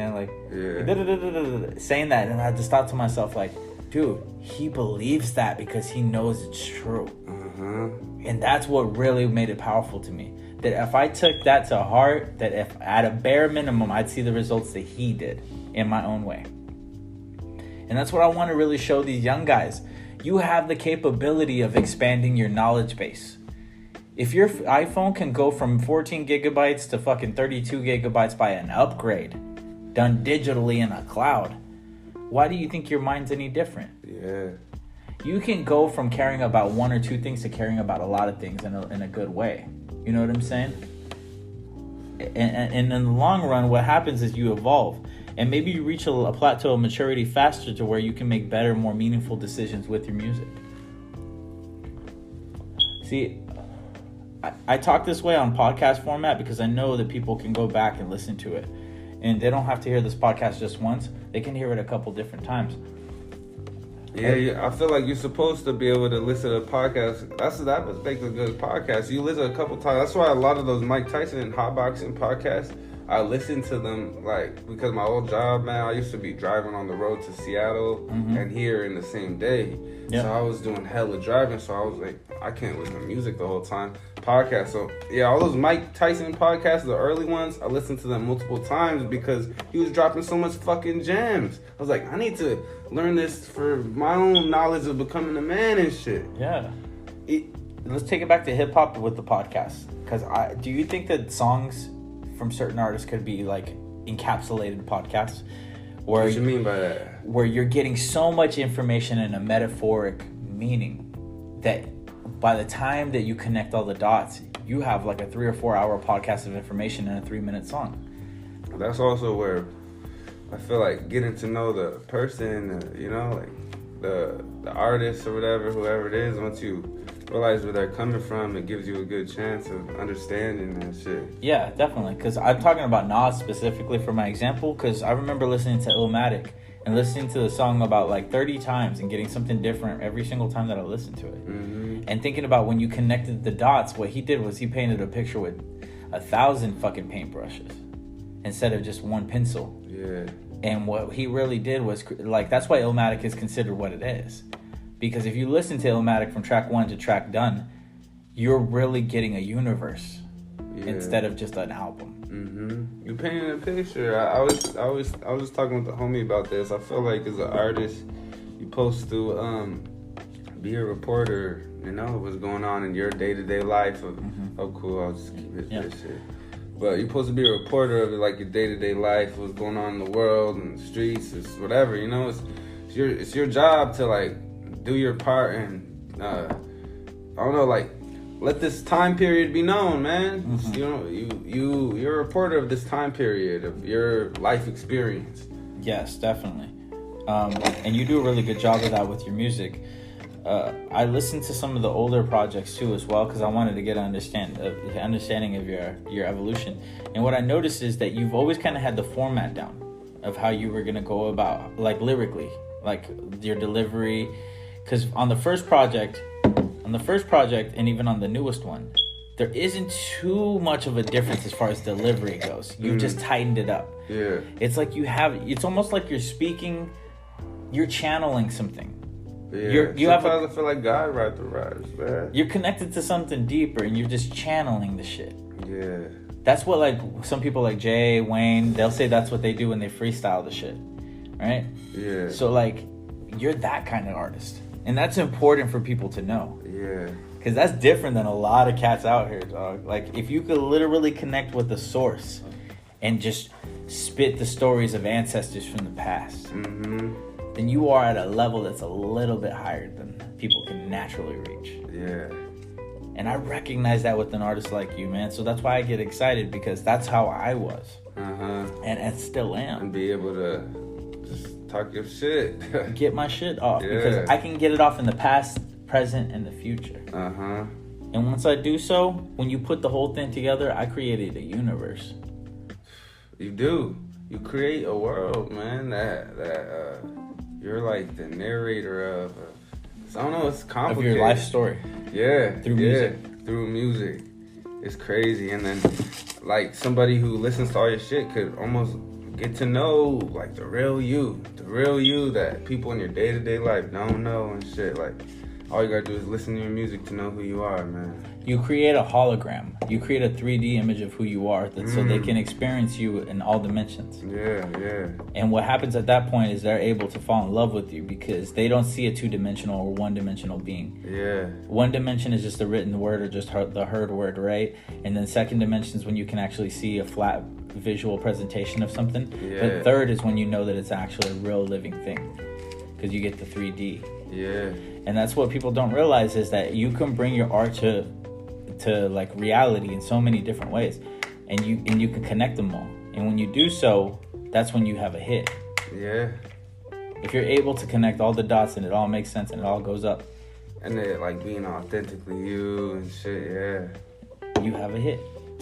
Can you say that you have like maybe a song that people would call a hit, like amongst them in the hood or the neighborhood? Man, that's funny. Yeah, that's a good question. I think I do. I think I got a few, to be honest. Yeah. Yeah. What the fuck on the first that song on the first one of the first mixtapes. The fuck is it called? Death of the Teen. Fucking some of the Firewood Ones. That's a hit. The Ice Cream Joint. I rapped over that shit. The Wu-Tang shit, I told a story over that shit, and a lot of people fuck with that shit. That shit was on like a. You seen they was putting out like little mixtapes and shit, Jadakiss and shit, featuring artists and shit. That was on one of them and shit, and that one did pretty good. People were fucking with that shit. I feel like there's maybe some hits this year. This year was pretty consistent, man. Dude, I love that because a big thing about me and my music that kept me going was knowing that I had those songs that at a bare minimum they would be big in my neighborhood or big with my friends. Yeah. And I've been fortunate enough to have certain songs that always come back. I feel like like you got one. Like I perform a song from 2015 that I wrote like a long time ago, or like 6 years ago, called Chris Tucker. Yeah. And what that song is about is just like being a 90s motherfucker, you know? Yeah. You're just a throwback soul, you know? You resonate with a different time period. And I didn't realize that would hit with so many different people because of what it was about. Oh, shit. And it was just written in such a catchy way, almost like a Dr. Seuss way, but not to like discredit either mediums. Yeah. People wanna relate, you know? People wanna ride to something sing the words to something that they could wrote, you know? That's probably what you did on that joint. Yeah, because like I try to throw influence from all over the 90s. Like it goes party up like a 90s nigga. I'm a Wu-Tang. I stay with 90 niggas. Yeah, you use the 90s references throughout the whole shit. And then I say Jackie Chan, or I say Chris Tucker, or Jackie Chan, Rush Hour, Super Mario, bitches love Bowser. And then I said Chris Tucker is such a 90s motherfucker. Chris Tucker is such a 90s motherfucker. I listen to Jodeci, you listen to Usher. Chris Tucker is such a 90s motherfucker. You know what I'm saying? Yeah. So you just create like a rhyme or a bop. Yeah. And people rock with it. But I'm gonna tell you how I brought it to 3D, because it wasn't just the song that caught with people. It was my live performance also that went with it. Because I would play to the vibe that I was feeling when I listened to it. Yeah. So it was like interpretation. Yeah, the live performance is a whole nother thing, man. Sometimes like some of the songs I have now that are on my next project, like I made them like knowing that I'm gonna perform these someday. You know what I'm saying? I slowed my flow down from the first mixtapes, like from the Death of the Teen shit. Some of those ones, like before we did the podcast, saying like big pun vibes and shit. Yeah. I slowed that shit down just because, like, not that I can't do it in person, just like people don't give a fuck. They don't. If you rapping fast in front of them, unless you're fucking Eminem or it's like in a different setting. But if you're at a show performing and they don't know you ever, like they don't want to hear that shit. They want the energy. Yeah, so I managed to make some shit for my next project that was like performable and is like still to the same align with everything, has energy, and I tested some of the shit out in Seattle this summer. So it's like it's gonna work. Yeah. That's why I can't wait, man. I hope we'll be performing again and shit, you know? I'm thinking about doing an album release show. So would you be a... Nah, I'm fucking there. I'm gonna put the things into play probably early spring. Yeah, that sounds fucking tough, man. I'm there. But we're gonna get it going because that's what we do, man. We just figure it out, we execute, and then we... Yeah, that's one of the biggest things too, man. Fucking just doing the shit. just doing it. Yep. Like you got an idea, execute it. Have you ever heard if you build it, they will come? Yeah, fucking. That's so true. Fields of Dreams. I just know that because of how high. You know what's crazy is that I heard about that specifically from Married with Children. Oh, okay. Because they were doing a parody on that movie. Yeah. Field of Dreams, right? Well, this fool, the son, he was trying to build a party so that people Kevin Costner. so they could come to the party. Yo. So like, if you build the party, they will come. If you know? you build it, they will come. Yeah. So, but it's true with rap because what I didn't think that I could pull off some of the shows that I have around here. Yeah, because I done them all. It's all me.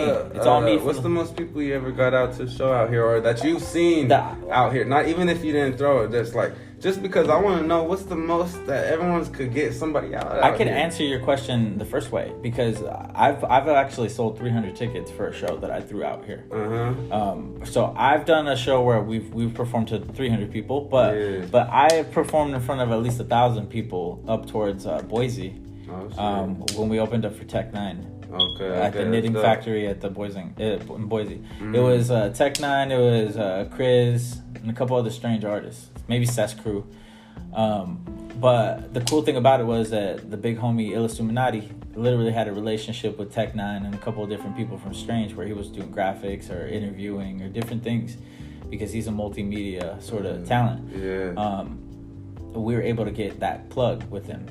And also, Illis has a song with Ritz, too, and that was around the time period where Ritz was signed to Strange. Okay. So, like, all the universe was connected. Tech 9 was like, he likes Kennewick or Tri-Cities, right? Spokane, I think it is. I think he fucks with Spokane heavy. Yeah. Because I think he had a house out in Spokane. Somebody told me that one time. I wasn't sure if that was true. Oh, okay. But if that's true, man, I wouldn't doubt it. That's a cool place for Tech 9 to have house. Yeah. I wouldn't doubt it. But he probably got he's doing good. He probably got a couple of cribs somewhere, other places too. I think that having multiple houses isn't for me. Because, like, you got to keep all the, like, electricity and everything going at all your spots. And I'm a tightwad with my fucking money. Shit. You know what I'm saying? I know what you're saying. Like, I don't want to spend, like, light on 3 different fucking places when I'm not going to be there a fraction of the time. Like, if I had houses for my kids and shit, like, yeah, that'd be cool. But, did you see that, dog? That's why I was like, damn, you still talking about. I can't believe you just watched me do that shit. I wasn't sure that I just saw that you do that. That's it's all good. I just dropped the whole joint in the empty bottle. It's all good, man. I've had crazier shit happen, man. Done, that's why. I think we're on the level as it is. But what were we talking about? We were just getting at something specifically. Oh shit, I don't know. It was good. Talking about that Tech 9 shit. Yes, Tech 9. Okay, we're performing. Okay, we're gauging the audiences. Yeah. I was asking you, what the fuck? What's the biggest crowd you've seen out here in TC? Well, due to the capacity level of certain places, I think that you couldn't break certain barriers unless you went to a convention center. Like Hapo, you could probably pull some numbers at the Hapo Center over there. Yeah. Or you could probably pull some numbers over there at the Toyota, of course. Of course that. But there's probably maybe one more place that I'm not thinking about. But the important thing about it is this. Those places want to guarantee a smooth event. Yeah. So if you have any kind of like hiccup with violence or any kind of weird shit, like you got gangs showing up or whatever, that's gonna fuck your bag up. Because in a lot of times, in a lot of situations, shits will pop off and then they'll never do a fucking show like that one specifically for a while. Yeah. And I'm not talking about places like that are huge like the convention center. Yeah, no, I was trying to throw a show at the Eagles here. I did one. Yeah, and the one in Kennewick. Kennewick Eagles, the blue building. Yeah, we threw one. A Toys for Tots thing. Cool. Like not last Christmas, but the Christmas before that. Yeah, and they were just telling us that they didn't want no metal bands because last metal band they were showing ass up there. Oh wow, yeah, that's wild. But yeah, it was pretty smooth and they were cool. It was a cool event. You know, I like that space. It's pretty dope. There's a lot of room for people. It's dope. It's just hard to get people to come out, man. You know what? That takes a few little, like, if you can do a couple things differently, it works. But you got to have everybody on deck. Yeah. The thing about it is you only pick the people to be on the show who are going to have the drive and the determination to push tickets. But this is like, I'm going to give you some, because you remember I wanted to give you some, like, suggestions when it comes to, like, planning things in the future. Yeah. Think about it like this, okay? When you're going to build the show, you got to think about the most important thing first. and that's paying for the show. So rather than paying out of pocket, what you want to do is come up with a strategy first where you can actually make the money back and then some. So what you want to do is you want to see what the tickets are going to be like right off top. With some pre-sale tickets. We're going to do pre-sale tickets, but you're going to create the incentive and the motivation for them to get sold by doing this. Yeah. You create a system like I did one time. This was my biggest successful show. I gave commission back to the artist for selling the tickets initially. Yeah. So we sold the tickets for $12. I got my $6. They got $6. Yeah. So what it did was it created the opportunity for them to make $6 on the ticket sale, or to just sell the ticket for $6. So you create that option for them, and a lot of times it wakes the motivation up in people who want to get it. They want to create money off of a business, but they also want to perform as an artist. Yeah. But this is the best way to get people into that. To make money with this shit. You break bread with them. Yeah. And I did this and it was successful. I did this a couple different times, and and this might be a concept that people do all over the fucking world. Yeah. But in the Tri-Cities, nobody teaches you this shit. Yeah. You know I've had to pay to rap here. On my first show, I paid $3 to rap here, and then like later we found out that they like, I don't know, nobody else paid, G. So it's like we hit the homeboy up and got money back. Yeah. It was like some bullshit, you know what I'm saying? I've been a part of shows where I paid bread and you know, like the show wasn't what it was supposed to be, you know. It came out differently than we thought. Yeah. But I think it's important to invest in things that you believe in. So when you pay for a show, I look at it like, you know, I'm helping them get the show off the ground. Because in reality, it's hard to make this shit work. Especially if you don't have somebody sponsoring you or giving you money. Yeah. So like whenever, like sometimes the OG artists will be like sponsors to the events and stuff. Like, because nobody did that for us. Yeah. But we want to do that for the next generation because they'll do that for the next generation after them. You show somebody a little grace, they kind of take that and they run with it. You know? But it's all about being a real adult when you need to be. Yeah. You know what I'm saying? Yeah. Being a man. A lot of these motherfuckers don't want to be that. Don't want to be a man, or talk, be a human being. They don't want to face life. Yeah. They want to live forever, but they don't want to live. Yeah, this shit's crazy out here, man. It's just fucking... There's fantasies out there, dog. They're just living in fantasies. The metaverse has been a thing. It's been here. Ever since Tamagotchi. Ever since the 90s, it's been a thing. Well, think about it. Microsoft 95, that's when people really entered the computer. Yeah. You know what I'm saying? Yeah, but having that fucking persona that you're not in real life. The avatar. Yeah, the avatar shit. You know what I noticed didn't have a face fit to way back then. When we focus our imagination, we can leave our realm. Yeah. You know what I'm saying? So when people focus on a social media platform, they leave the reality that they're in and they go into this imaginative space. That's the metaverse. Yeah. Because it might not look like it to the visual eye, but your imagination, your third eye sees it clearly. Yeah. You know what I'm saying? Yeah. So when the metaverse is actually a thing, your third eye is going to be shut completely off. Think about that. Yeah. Because you're going to be fully stimulated and engulfed in a world that will turn you off from your critical thinking. Yeah, you won't even be able to access that at all. Because it's not going to be there. You're going to be shut down. And then you have no connection. Damn. You have no connection to your inhibitions, to your intuitions. So I think it's real important that we all fucking try to be on point now in the physical, you know what I'm saying? You're right. Right now is the time to do that because robots are coming. Yeah. And it's like, we got to...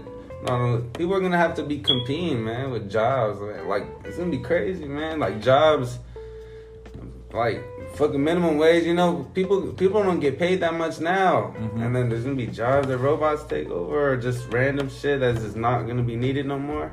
You know what's crazy is that we're going back to digital medieval times. Because if you think about it, the only form of entertainment back then was just like self-humiliation. Yeah. So. Yeah, it's kind of going on already. Yeah. With TikTok and, you know, certain shit. TikTok is literally the sideshow. Yeah. You know, like, you can promote cool shit on TikTok, but for the most there's a lot of, like, for example, I made one a couple months back, like, earlier than the year. I fuck with TikTok, too, and I fuck with TikTok, too, because you could get your shit off on there. Like, I made it's just so many different things. There's so much, I didn't know how to, like, even start and shit, and I'm, you know, it's just, I was only posting up some music videos and shit on there, you know? Tagging, putting hashtags with all the trending shit. Yeah, even if it had nothing to do with it, I was just doing it. It's a powerful website. Just because I didn't know what the fuck was going on with it, you know? It really is a powerful app. because the algorithm really does serve things directly. So it shows you that the technology is working. Yeah. You know what I'm saying? What I think is crazy about it is that you could talk about things like that you're interested in and things that you hate, and it'll put the two interests together. And it'll serve you like a fucking mixtape of your thoughts. Yeah, your phone does that. Your fucking YouTube feed does that shit. The Social Dilemma. Have you seen that? Nah. On Netflix? What it is a documentary about the technology of social media apps and like how the smartest people in the world were creating the strongest like technology to kind of, you know, can distract people. Yeah. It's kind of like how a casino works. Because the casino gives you a lottery mentality where you get dopamine hits off of like any kind of like acknowledgement or validation. Yeah, you got the fucking lights over there lighting up. It's like, ooh. You get validated, boom, dopamine. You know what I'm saying? Yeah. So when you post something and somebody likes it, you're getting an artificial sense of an actual accomplishment. Yeah, it's a simulation. Yeah. That's what people mean by, oh, life's a simulation. It's not that you're caught in a video game. It's that you are the video game. Yeah. This is a trip. It really is. Yeah. But you see, like, I've been connected to my spiritual side and my deep side for over 10 years. Yeah. I'm sure. Because I used to walk around, like, with my fucking head in the clouds, dog. Like literally, I didn't take the right thing serious for so long. And then I realized, like, okay, I had, like, a life or death experience when I was, like, around your age. Yeah. Where I had to, like, rebuild myself from a shattered fucking mind state. Yeah. And what I realized is that you can come back stronger and better, but you could always fall back the same way that you did before. Yeah. So what you have to do is you have to create bridges to go over those kind of gaps. You got to be familiar with them dark places too, to know that it's like, yo, this is a dark place that I can go to, and it's like I can also leave here. I just be familiar, because when you're not familiar with it, it's like unfamiliar territory, and it's like, man, I'm never gonna get out of this shit. But when you're familiar with it, it's like, fuck, I'm gonna get out of this dumbass shit, man. Yeah. It's like when I went to Warped Tour back in 2007. I got so drunk and so fucking high, dude. I was lost out there. Yeah. Like in the campgrounds, I couldn't find my tent. And I was wasted, dog. It was like 4 a.m. or whatever. There was people doing cartwheels, porta potties were on fire. Yeah, it was probably fucking all wild. It was like California Love, you know, like the Tupac video. Yeah. Like that's how it was. People were doing donuts, almost running over tents, like with people in them and shit. Oh shit. Yeah. But Where is this at? This is Warped Tour over there in the Gorge. Oh, okay. You know, this is when they used to have like, dude, Eminem went on Warped Tour one time. Yeah. I don't know nothing about that. But it's like all metal and like all punk rock and like all that kind of shit. Yeah. But rappers sometimes go on. Yellow Wolf went on it one year. Oh, okay. MGK went on it another year. But it shows you like the more rappers that are closer to the alternative to do some rock shit. Yeah.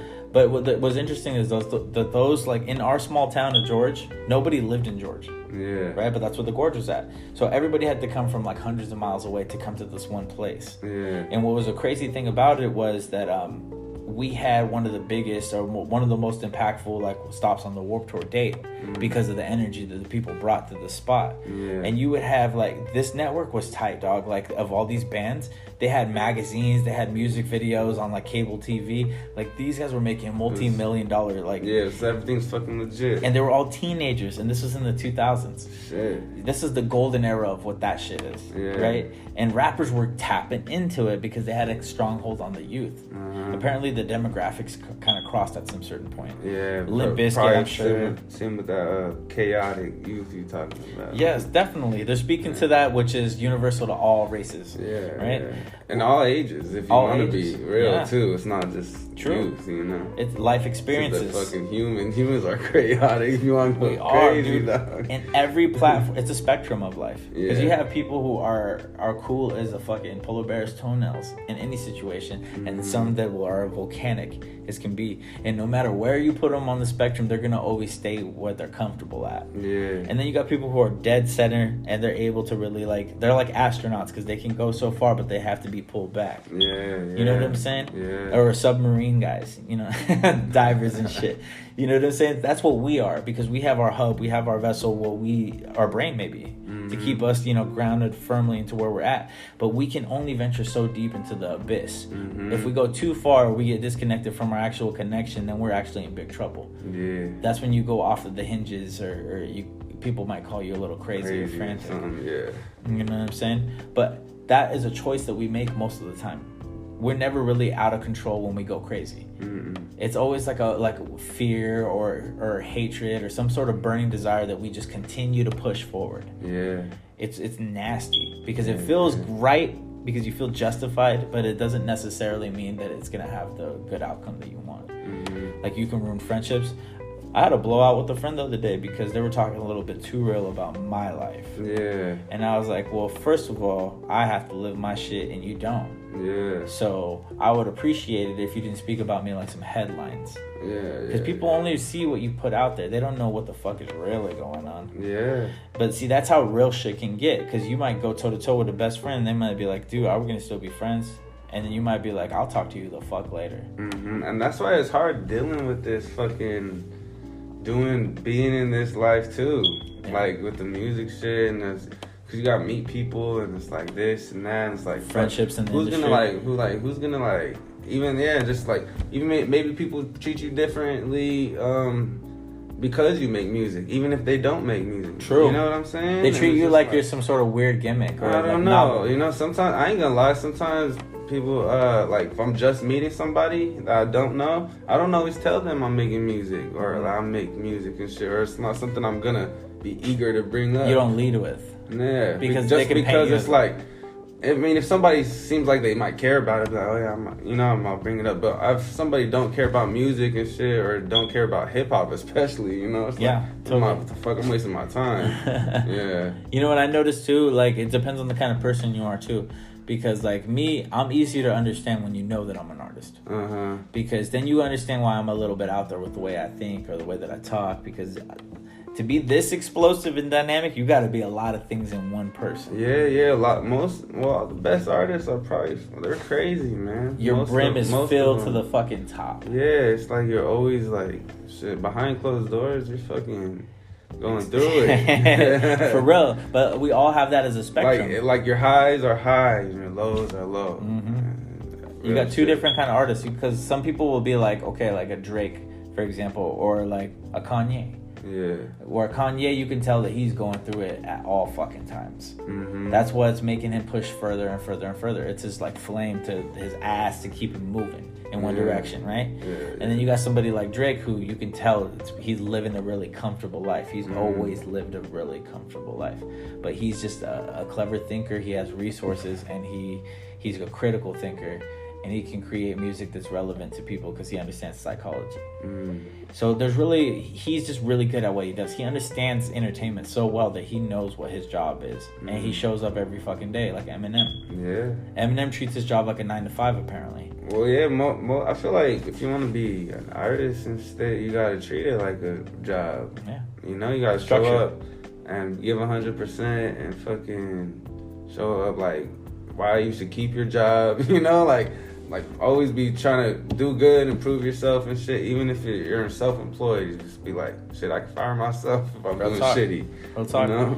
You know that phrase, dress for like the job you want? Yeah. Do you think that applies to music too? What do you mean by that? Well, think about it like this.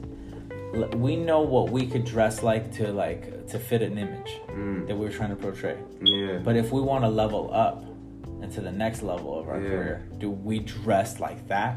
Oh, I don't know what dressing like that means. Or creating an image, you know, like an aesthetic as far as making music. I feel like you do have to create an aesthetic of just your style, but it's not about, like, some people create a whole fucking aesthetic, like, man, this is what I want to do, like, which is cool too, you know, they paint out the pictures, man, I want my image to be like this, but it's like, also you could just be you know? Could just create music where like you don't have any kind of like marketplace value. Yeah, it's just I like personally I like to just do shit as like, man, this is what I think is cool, this is what I think sounds cool, I'm gonna go with this. So I think looks cool, I'm gonna go with this. So I think is cool, maybe somebody might like this. You know what I'm saying? Yeah, I think the question I was mainly asking was because like when you're creating a brand and you're creating a whole style of vibe, you're creating a universe, right? Yeah, and a lot about that universe is what you look like in that episode or that series. Yeah. Because we're thinking about it from the eyes of like somebody who's a fan, right? And if they're watching your life, you're not necessarily that person that you are to them. because they have a bigger picture of who you are. Yeah. It's right? like you're the main character of a show they're watching. That's right. That's what I'm getting at. So that's the image part of what I'm talking about. Yeah. So when the next episode, you have to be aware of that too. And we might be talking about things that are a little bit like we're talking about the metaverse, right? Where we're like thinking about ourselves outside of body. It really is. Just goes together. But see, that I think that the next level of psychology is like thinking about things in the God perspective in the metaverse. Because rather than understanding yourself as a person, you're understanding what the image is in the mind of other people. Yeah. So it's the psychology of what people think about you. You're in control. You're in fucking control of yourself. What people think of you, it's a trip. It's fucking nuts. And it's like, you could get lost in it, dog. Of just, even when you were aware of it, and you're conscious of it and be like, yo, you're more aware of it than the average person. But you can still get lost in it. You gotta leave a bread trail. It's like, fuck, man. It's gonna be a fucking headache. You gotta leave a bread trail to get back to who you were. Some mushrooms or some shit. Have you ever done mushrooms? Yeah, that's why. It's especially if you do some shit like that, it got you like, man. But most people I was already the type of person that I was already a thinker, you know? Like, I remember before I even smoked weed and shit, they was like, oh, why you high? You know, they was telling me why I'm high and shit. Like, I'm not high, man. I never smoked weed, you know? They just thought you were just thought I was high. Outside of the box thinker. Yeah, just because it's like personality and shit. Like, damn. I've gotten that too. No? Yeah. I think that people... The way that you think is just like, damn. You could tell some people are more open to the ideas of like maybe smoking weed and doing mushrooms if they're like a little bit more eccentric or they talk about things that are a little bit outside of the box. Yeah. People are doing drugs nowadays. Yeah, it's just a fucking they're just open. See, I always thought that I always think it's okay to do shit, but you gotta keep it. You know what I'm saying? Still keep the weed away from the kids, shit like that. Oh, of course, you gotta create the barrier. Like, oh, you know, we doing something right now. You know what I'm saying? Like, go inside, shit like that. People are, goddamn, a little too open with the stuff. Especially some of the music is crazy. But that's what I'm worried about because there's nothing to prevent the kids from being exposed to it. Yeah, there isn't nothing, man. There isn't. But some of the music is just crazy. It's toxic, a lot of it. But it's always been that way. You know what I'm saying? But now it's OD to the point where it can hypnotize people and Yeah, it's just so it's OD for real with the whole there's a whole agenda to pushing fucking everywhere to be horny and shit. You know what's I think that it's everything. Violence, fear, you know, the horniness. I don't know. It's because it's this demonic. I don't know. We can get deeper. I'll be watching YouTube shit, man. No, for real. But the homie be sending me videos of just shit that about the industry, about people throwing up this and this video. Symbolism, Yeah, and I mean, shit's a reach sometimes, but also, I mean, I'm not this is what I would suggest. Closed-minded to everything. This is what I would suggest. If you wanted to go down that path, because you're speaking to a conspiracy theorist since day one. Yeah. What I would say is taking other forms of media that are the same content, like read a book about the Illuminati or read a book about power of symbolism. And the reason being is because when you get it in different mediums, you can really sift out what the authenticity and what the steak and potatoes is. Once you get to know of anything, once you study it, then you could the 3D sift model. It out, exactly. Once you got the 3D model. Because YouTube alone is not good enough. That's one dimension. You need 2 or 3 dimensions to create. I know. No, some of the shit they be saying me, I'll be like, this is a reach. Dude, some people be getting radicalized off flat Earth videos, dog. You gotta know some. But shit's also, fake. It's all fucking. I look at it as also shit's entertainment, man. It is. We here all to have a good time, figure it out. At the end of the day, whether this shit is true or not, I gotta wake up tomorrow, get some money, to be with my family, figure this shit out. That's very true. What I'm saying? You just hope that you're not influenced by what you believe. Believe by it too much, cause that's why I feel like people need to look at it, even with some of the shit going on. Just at the end of the day, I gotta go get it, for me and my family and who's around me, who I care about, you know. Yeah, and I think that putting your real life in front of you and seeing it every day, being a part of it every day, it really keeps you grounded to the earth, to where you don't get too lost in the fake world. It's in the clouds, the blue pill. so to speak. I have my daughter, so I'm always constantly evaluating. So you gotta be real on life, point. You gotta be my on your real toes. life. Yeah. I have the blueprinted out to where I figure out everything that's going on in every format. And the reason being is because I have to hit 100 every time. Every time is 100%. Because if you ever do 95, 85, you're really fucking up. Yeah. This is a real life that we're dealing with, so you have to really focus on the things that matter to you. Yeah. A lot of people don't understand that, or they spend their time like it's gonna always be there. Yeah. Life is very short. If you see, we're looking at death every different way, every day through entertainers even now. Death is so prevalent that it's taking entertainers now. Yeah, we're here for a fucking short fragment of time compared to the long span. It's so random. So random. Yeah. So you don't know when you're gonna go, and that's the important thing. I read one time that it's important to treat every person like it was gonna be the last day that you ever saw them. Yeah. I forget where I heard this, but it's like you're supposed to basically treat the janitor how you would treat the president. Yeah, definitely. You know what I'm saying? Everybody respect everybody. Everybody's just a man like me.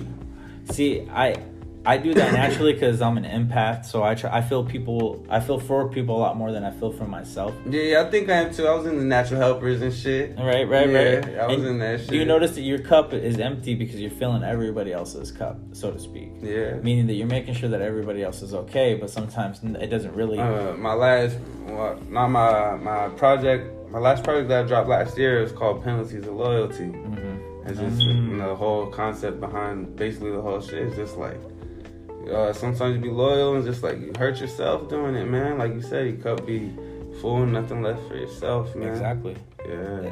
And I think that's awesome that you created a whole theme for an album about that, because it really shows that you realized that early on about how that played a big part in your environment or your life that you were going through. Because that's a big message to give off to somebody when you name a whole album that, right? Yeah.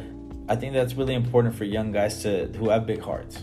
Maybe you got bros, maybe you got cousins, you got people that you got to look after, and you really lower the bar of what you accept from people because you have to cater to so many different young people, especially close to you in the family. And it's real easy for people to forget what the level of respect that you need is. And that's where we can really start to get a deterioration between our relationships with people that we have close to us, like blood and family. Yeah. You think it has to do with something about maybe being too accessible to people too sometimes? You don't have just enough being like you're privacy. always open to them, you know what I'm saying? It's like, damn, like I need to do something for myself sometimes. You don't have enough boundaries for yourself. And I think that's our responsibility, because we got to figure out where we're vulnerable and then create the security system for us to deal with that if there's ever a breach. Yes, it's not a world for a person with a big heart, man. We got to compartmentalize. It's fucking hard to operate like that, man. To just be to be selfless and it's like the world doesn't. It's not hard to be like that, but the world doesn't always like pan out for you great like that, you know? I think that you can't, if you balance is everything, right? Yeah. So if you have a big heart, you also have to have a big weapon. Yeah. Because there has to be a balance between who you are, and what I mean by that is like, look at The Godfather, okay? Person who keyword God. You gotta be God. You gotta be a God. Yeah. Man. You gotta be like you know what I'm saying? Yeah. Like I got tatted right here say God body. Exactly. Just because you have to have that shit living in you, man. You have to be that every day. Create the environment that you live in and just like be the best influence you can. It's like I'm everything and I'm nothing type shit, you know? I totally understand what you mean by that, because God body, knowledge of self, knowledge of one, understanding who you are in this universe and what this universe is, because you create it. We need to be getting that knowledge. And you mold it. Yeah. You mold the universe. So if you think that you are not who you're supposed to be, you're not molding the picture the way you need to be. So you're in a place that's a lot further than you could actually possibly be. Yeah. But when you realize you're that guy and you know who you are and your capabilities are there, then everything that you start to mold out for yourself, like you're creating this life for yourself, it starts to be high definition. It starts to be more realistic. Now the people who you used to look up on TV are actually hitting you up. And now you're showing up and Wiz Khalifa's there. It's crazy when you life look is real. Or I came to this moment too. So sometimes it's like some of the stuff people that you used to look up to. It's like now that I'm grown, I don't agree with you. Like I don't agree with everything you were saying or that you represent now. It's just like I'm not a fan no more. It's like shit that comes to like, I'm sure a lot of people go through that shit too, where it's like turn into a grown man or something. It's like I can't push that agenda. I mean, music, the song might be cool, but I can't rock like that. When I have a different look on it because I came from a different time period, and what I look at it is I'm able to separate what that meant at the time. Yeah. But I see the nuance of growth. Well, I understand that too. Like, Right. that like represents the time when shit's going on. Yeah. But it's like some of the people, even from back then, are still stuck in the ways. The same ways. Still making the same type shit. You know what I'm saying? Well, it's like when you catch someone poisoning the well. Yeah. Okay. The thing is, are you going to continue to let them poison the well? Mm-hmm. And that's like, look at Rick Ross, for example. We didn't allow him to continue to poison the well because we stopped buying into the shit he was selling. Yeah. He sold 30K as for this last album he just dropped. Oh, the first real? week. 30K. I didn't know that. 30K. You know what that means? That translates to even like under probably like 150 million. No, that's low, right? In the scheme of, there's 325 million Yeah, people. usually he probably, like, the type of artist he did, he probably should do like 80 to 100. Oh, over 100 for sure, because Meek did 80. Oh, shit. And he on his last joint. And Rick Ross did 30. This is big, man. Yeah. Because they had a beef recently. Oh, okay. I didn't know about that. And Meek's no longer aligned with Rick Ross. Oh, shit. But you see, Rick Ross is back with like Wale and them. Yeah. Because he was able to reach to the guys who would still fuck with him. But the ones that wouldn't fuck with them are obviously doing more numbers than him. Yeah. Interesting. Yeah. The industry is crazy. The chessboard, man. It is. It's fucking game.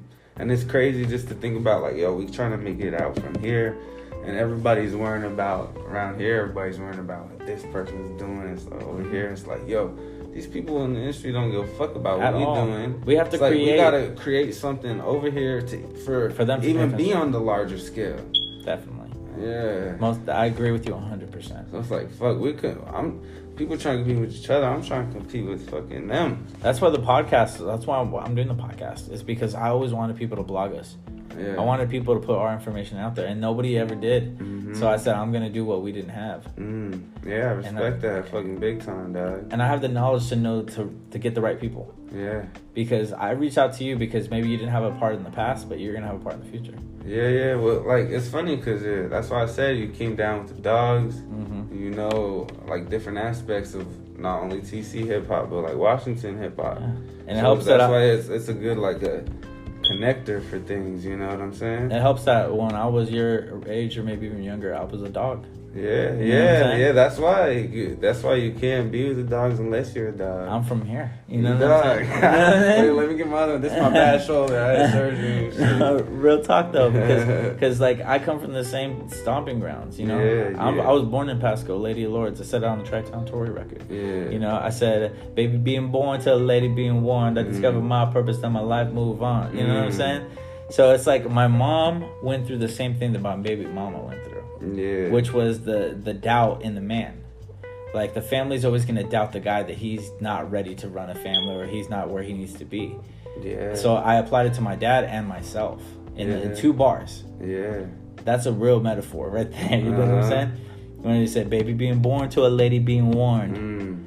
That right there is kind of cryptic and cold, but it really turns into like a beautiful like ending. Yeah. But that's what lyricism is to me. Yeah. It's the potency of bars and how you can condense lyrical content into such a palatable. The fucking modern day Shakespeare's and shit. Yes, and we're losing that when we care only about what gets clicks. Yeah. A lot of shit is fucking too lit, and I like lit shit. You know, I like to have a good time. You know what I'm saying? But a lot of stuff is too much of a good time. We just need to balance it out. That's all. That's what we're here for, dog. That's what I'm here for. I'm here for the balance it out. The yin yang. We got to balance it out. Yeah. I want to talk about the balance of what we just talked about right there with the energy. I think Kendrick Lamar is a good energy balance of that informative, knowledge-driven hip-hop, but also like that lit, energetic, you know, the 808s and the fucking... Because more of like... They used to joke about Kendrick being like having trap beats and shit. And to a certain extent, you could listen to some of like Mad Good Kid, Mad City. That could be considered a trap beat. Yeah. Or like cartoons and cereal. Yeah. You know, like those are like you could hear Waka Flocka fucking rapping on. You could consider it a trap beat. Yeah. And I think that what Kendrick does really well is that he had the medicine in the cereal, so the masses consume all this information and they benefited from it subconsciously, as opposed to you teaching or preaching. Yeah, it's just because this shit is harder to think about. So that's why, like, nobody want to think hard, try hard, and everybody wants everything handed to them. It's like, that's just how it is. So if you just think a little hard, you could come up with some of the shit that you're saying, I'm saying, that fucking Kendrick Lamar is saying. Yeah. You just gotta think a little bit. These people are not fucking gods, you know. Well, like, you know what I'm saying? We are guys, but you're right. You know There's what I'm saying? To it, anybody could do this shit. Anybody. To rap is a skill. Anybody could do this shit. You're totally right. Anybody could do this. And but what makes you stand out is when you being yourself, you know, authentic, fucking. That's a whole nother thing. Some of us have it easy because we're able to turn our pain into our plight. Meaning that the things that forced us to look for a way to express ourselves is the thing that propels us to a successful victory. Yeah. So like anybody could rap, like you were saying, but not everybody could be you. Not everybody could be you. Not everybody live in your shoes. That's why, and that's a special thing, because you gotta find out. Every rapper or person that's wanting to express themselves in an artistic way, they gotta find out a way that represents them. They gotta find that thing for them. That's the dope shit about it too. It's a fun journey. Yeah, and not only that not everybody can be you, but specifically once you're yourself, you can become better. Yeah, you go on that shit, definitely. And that's what, like, guys like Kanye West, that's the reason why he's still here making music the way he does and having an impact the way he does. Because he really created one of the best catalogs of all time in hip-hop. To the point of where they're talking about it being on the level of, like, a Michael Jackson or a fucking Prince level. Well, even beyond the music, like, he don't stop chasing shit. Like, that's what keeps you probably youthful, probably on point. It's just, you can't stop having fucking dreams and chasing shit and goals, and whenever you accomplish some shit or something, you gotta make something new. You can't get fucking comfortable. Very true. I want to kind of head our podcast towards a good ending, and I kind of want you to kind of inform the listener a little bit more about you as a person. We know about your commitment to the community and what you want to do to make lives better. For the people in your community, but also you want it to trickle out past that in the Northwest. Because if you're like me, you know that the power and impact that we have as artists could really translate past our regions entirely. You know, so what could you say about who you want to be in this next coming year, or what your ideas are for the future? Kind of like a send off, so to speak. Send off. What you can expect from me is more music. Keep working, keep growing. Videos gonna keep getting better. Music's gonna keep getting better. You can be hearing of me more. Connection, my man. Tri-Town Tory, you know what I'm saying? Yes. Just connected with the homie Tommy Cassidy. I just met him. He's pretty dope. So cool. I just met him for the first time and shit. We're gonna kick it, chop it up. You know what I'm saying? He's supposed to be on the next podcast, I think. Okay, that's what's up. Yeah, I just met him, so hopefully that shit could be dope, something dope to build off on, man. Yeah, you know what I'm saying? But anyway, expect to hear more from me, man. Yeah, it's gonna be out. That's one of my biggest things, is to make sure that I'm here, I'm on point, and see my face, hear my voice, know who I am, and know that the work is good. Yes. That's all. As long as you got those things, shit will work out, man. Yes, man. And where can people find you online if you use your name? Yeah, everything Roque, DROQUED, everything. Roque, the King of Master, and everything. Just Roque, if anything. Okay, awesome, man. I want to do, like, on my podcast, I want to do a new thing, and it's before we leave the podcast and we end it.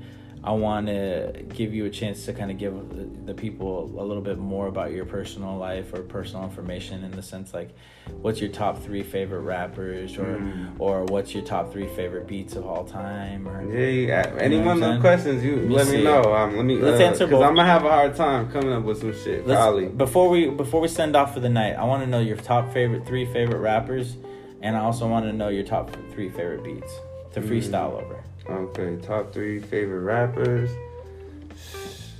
I like my personal favorite rappers now that I think of off a skill, or what do you want to know? Like if you had to think of the first names that popped into your head, the first 3. And then explain. Jay-Z, Prodigy, or Papoose, or Styles P. Ooh, okay, we need 3. So we that's need like 3. a 4-way right there. I'm gonna make you choose 3, and then honorable mention. Just because I think they're probably like some of the best rappers ever. So Jay.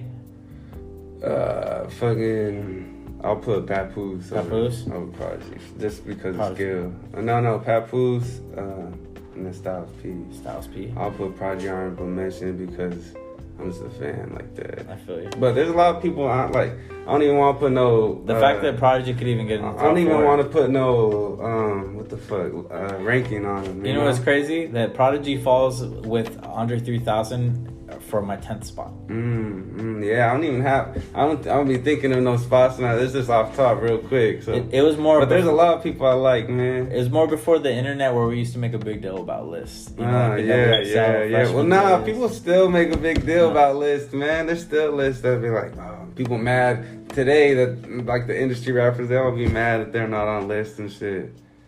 I have to say my 3. Yeah. What's your top 3? Jay, Kendrick, and Kanye.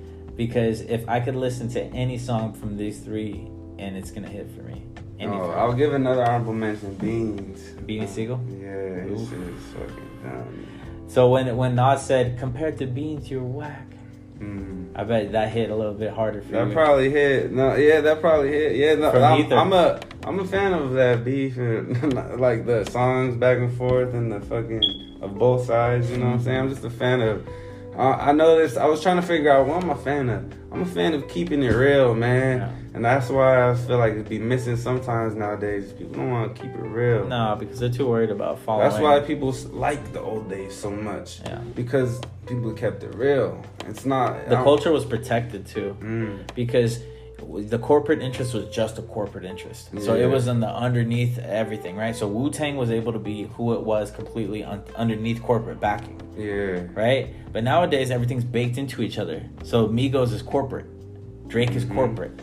You know what I'm saying? So those fuckers are in cubicles in an office, so to speak, metaphorically. When before, the office used to be underneath the stage. Where artists were performing on top of the stage and the office was underneath. Yeah. But now, you have Quavo and fucking Drake and everybody in the cubicles talking to the fucking people in there. That's what the metaphor is. Yeah. That's what the game is now. Everybody wants to be in the suit and tie and the cubicle and the safe living experience. So in the hip-hop world, that's what's really making money. That's the corporate aspect of what's going on. Yeah, but in the underground, you have people operating like the fucking punk rock bands did.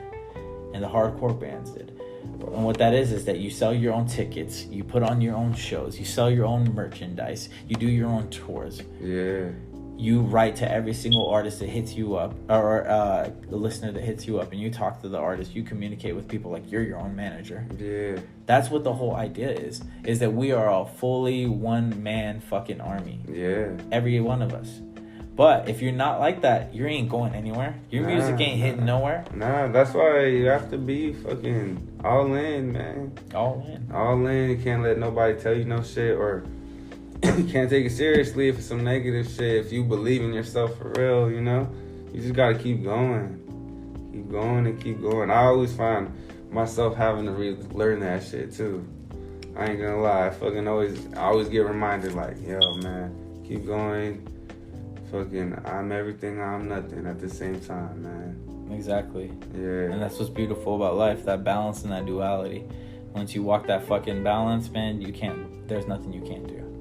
So thank you, man. I appreciate you coming on the podcast. I appreciate you having me on, dog. You already know. We're going to have to do a part 2. Yeah, I'm down to do a part 2 eventually, dog. Yeah, get it going and shit. Maybe after your next project, or if we do a song together. I don't know. We'll see if I'm coming soon. I'm thinking about coming with the next one probably January or something. That'd be really dope. We'll see what's up. Because I see you doing good if you drop like how the frequency, how like these guys are doing nowadays. Like you have to. You just have to, man. Everything's so fucking microwavable now. So I figure if you give them stuff at the pace that they want it, but better than the microwavable food, it's got longevity. Yeah.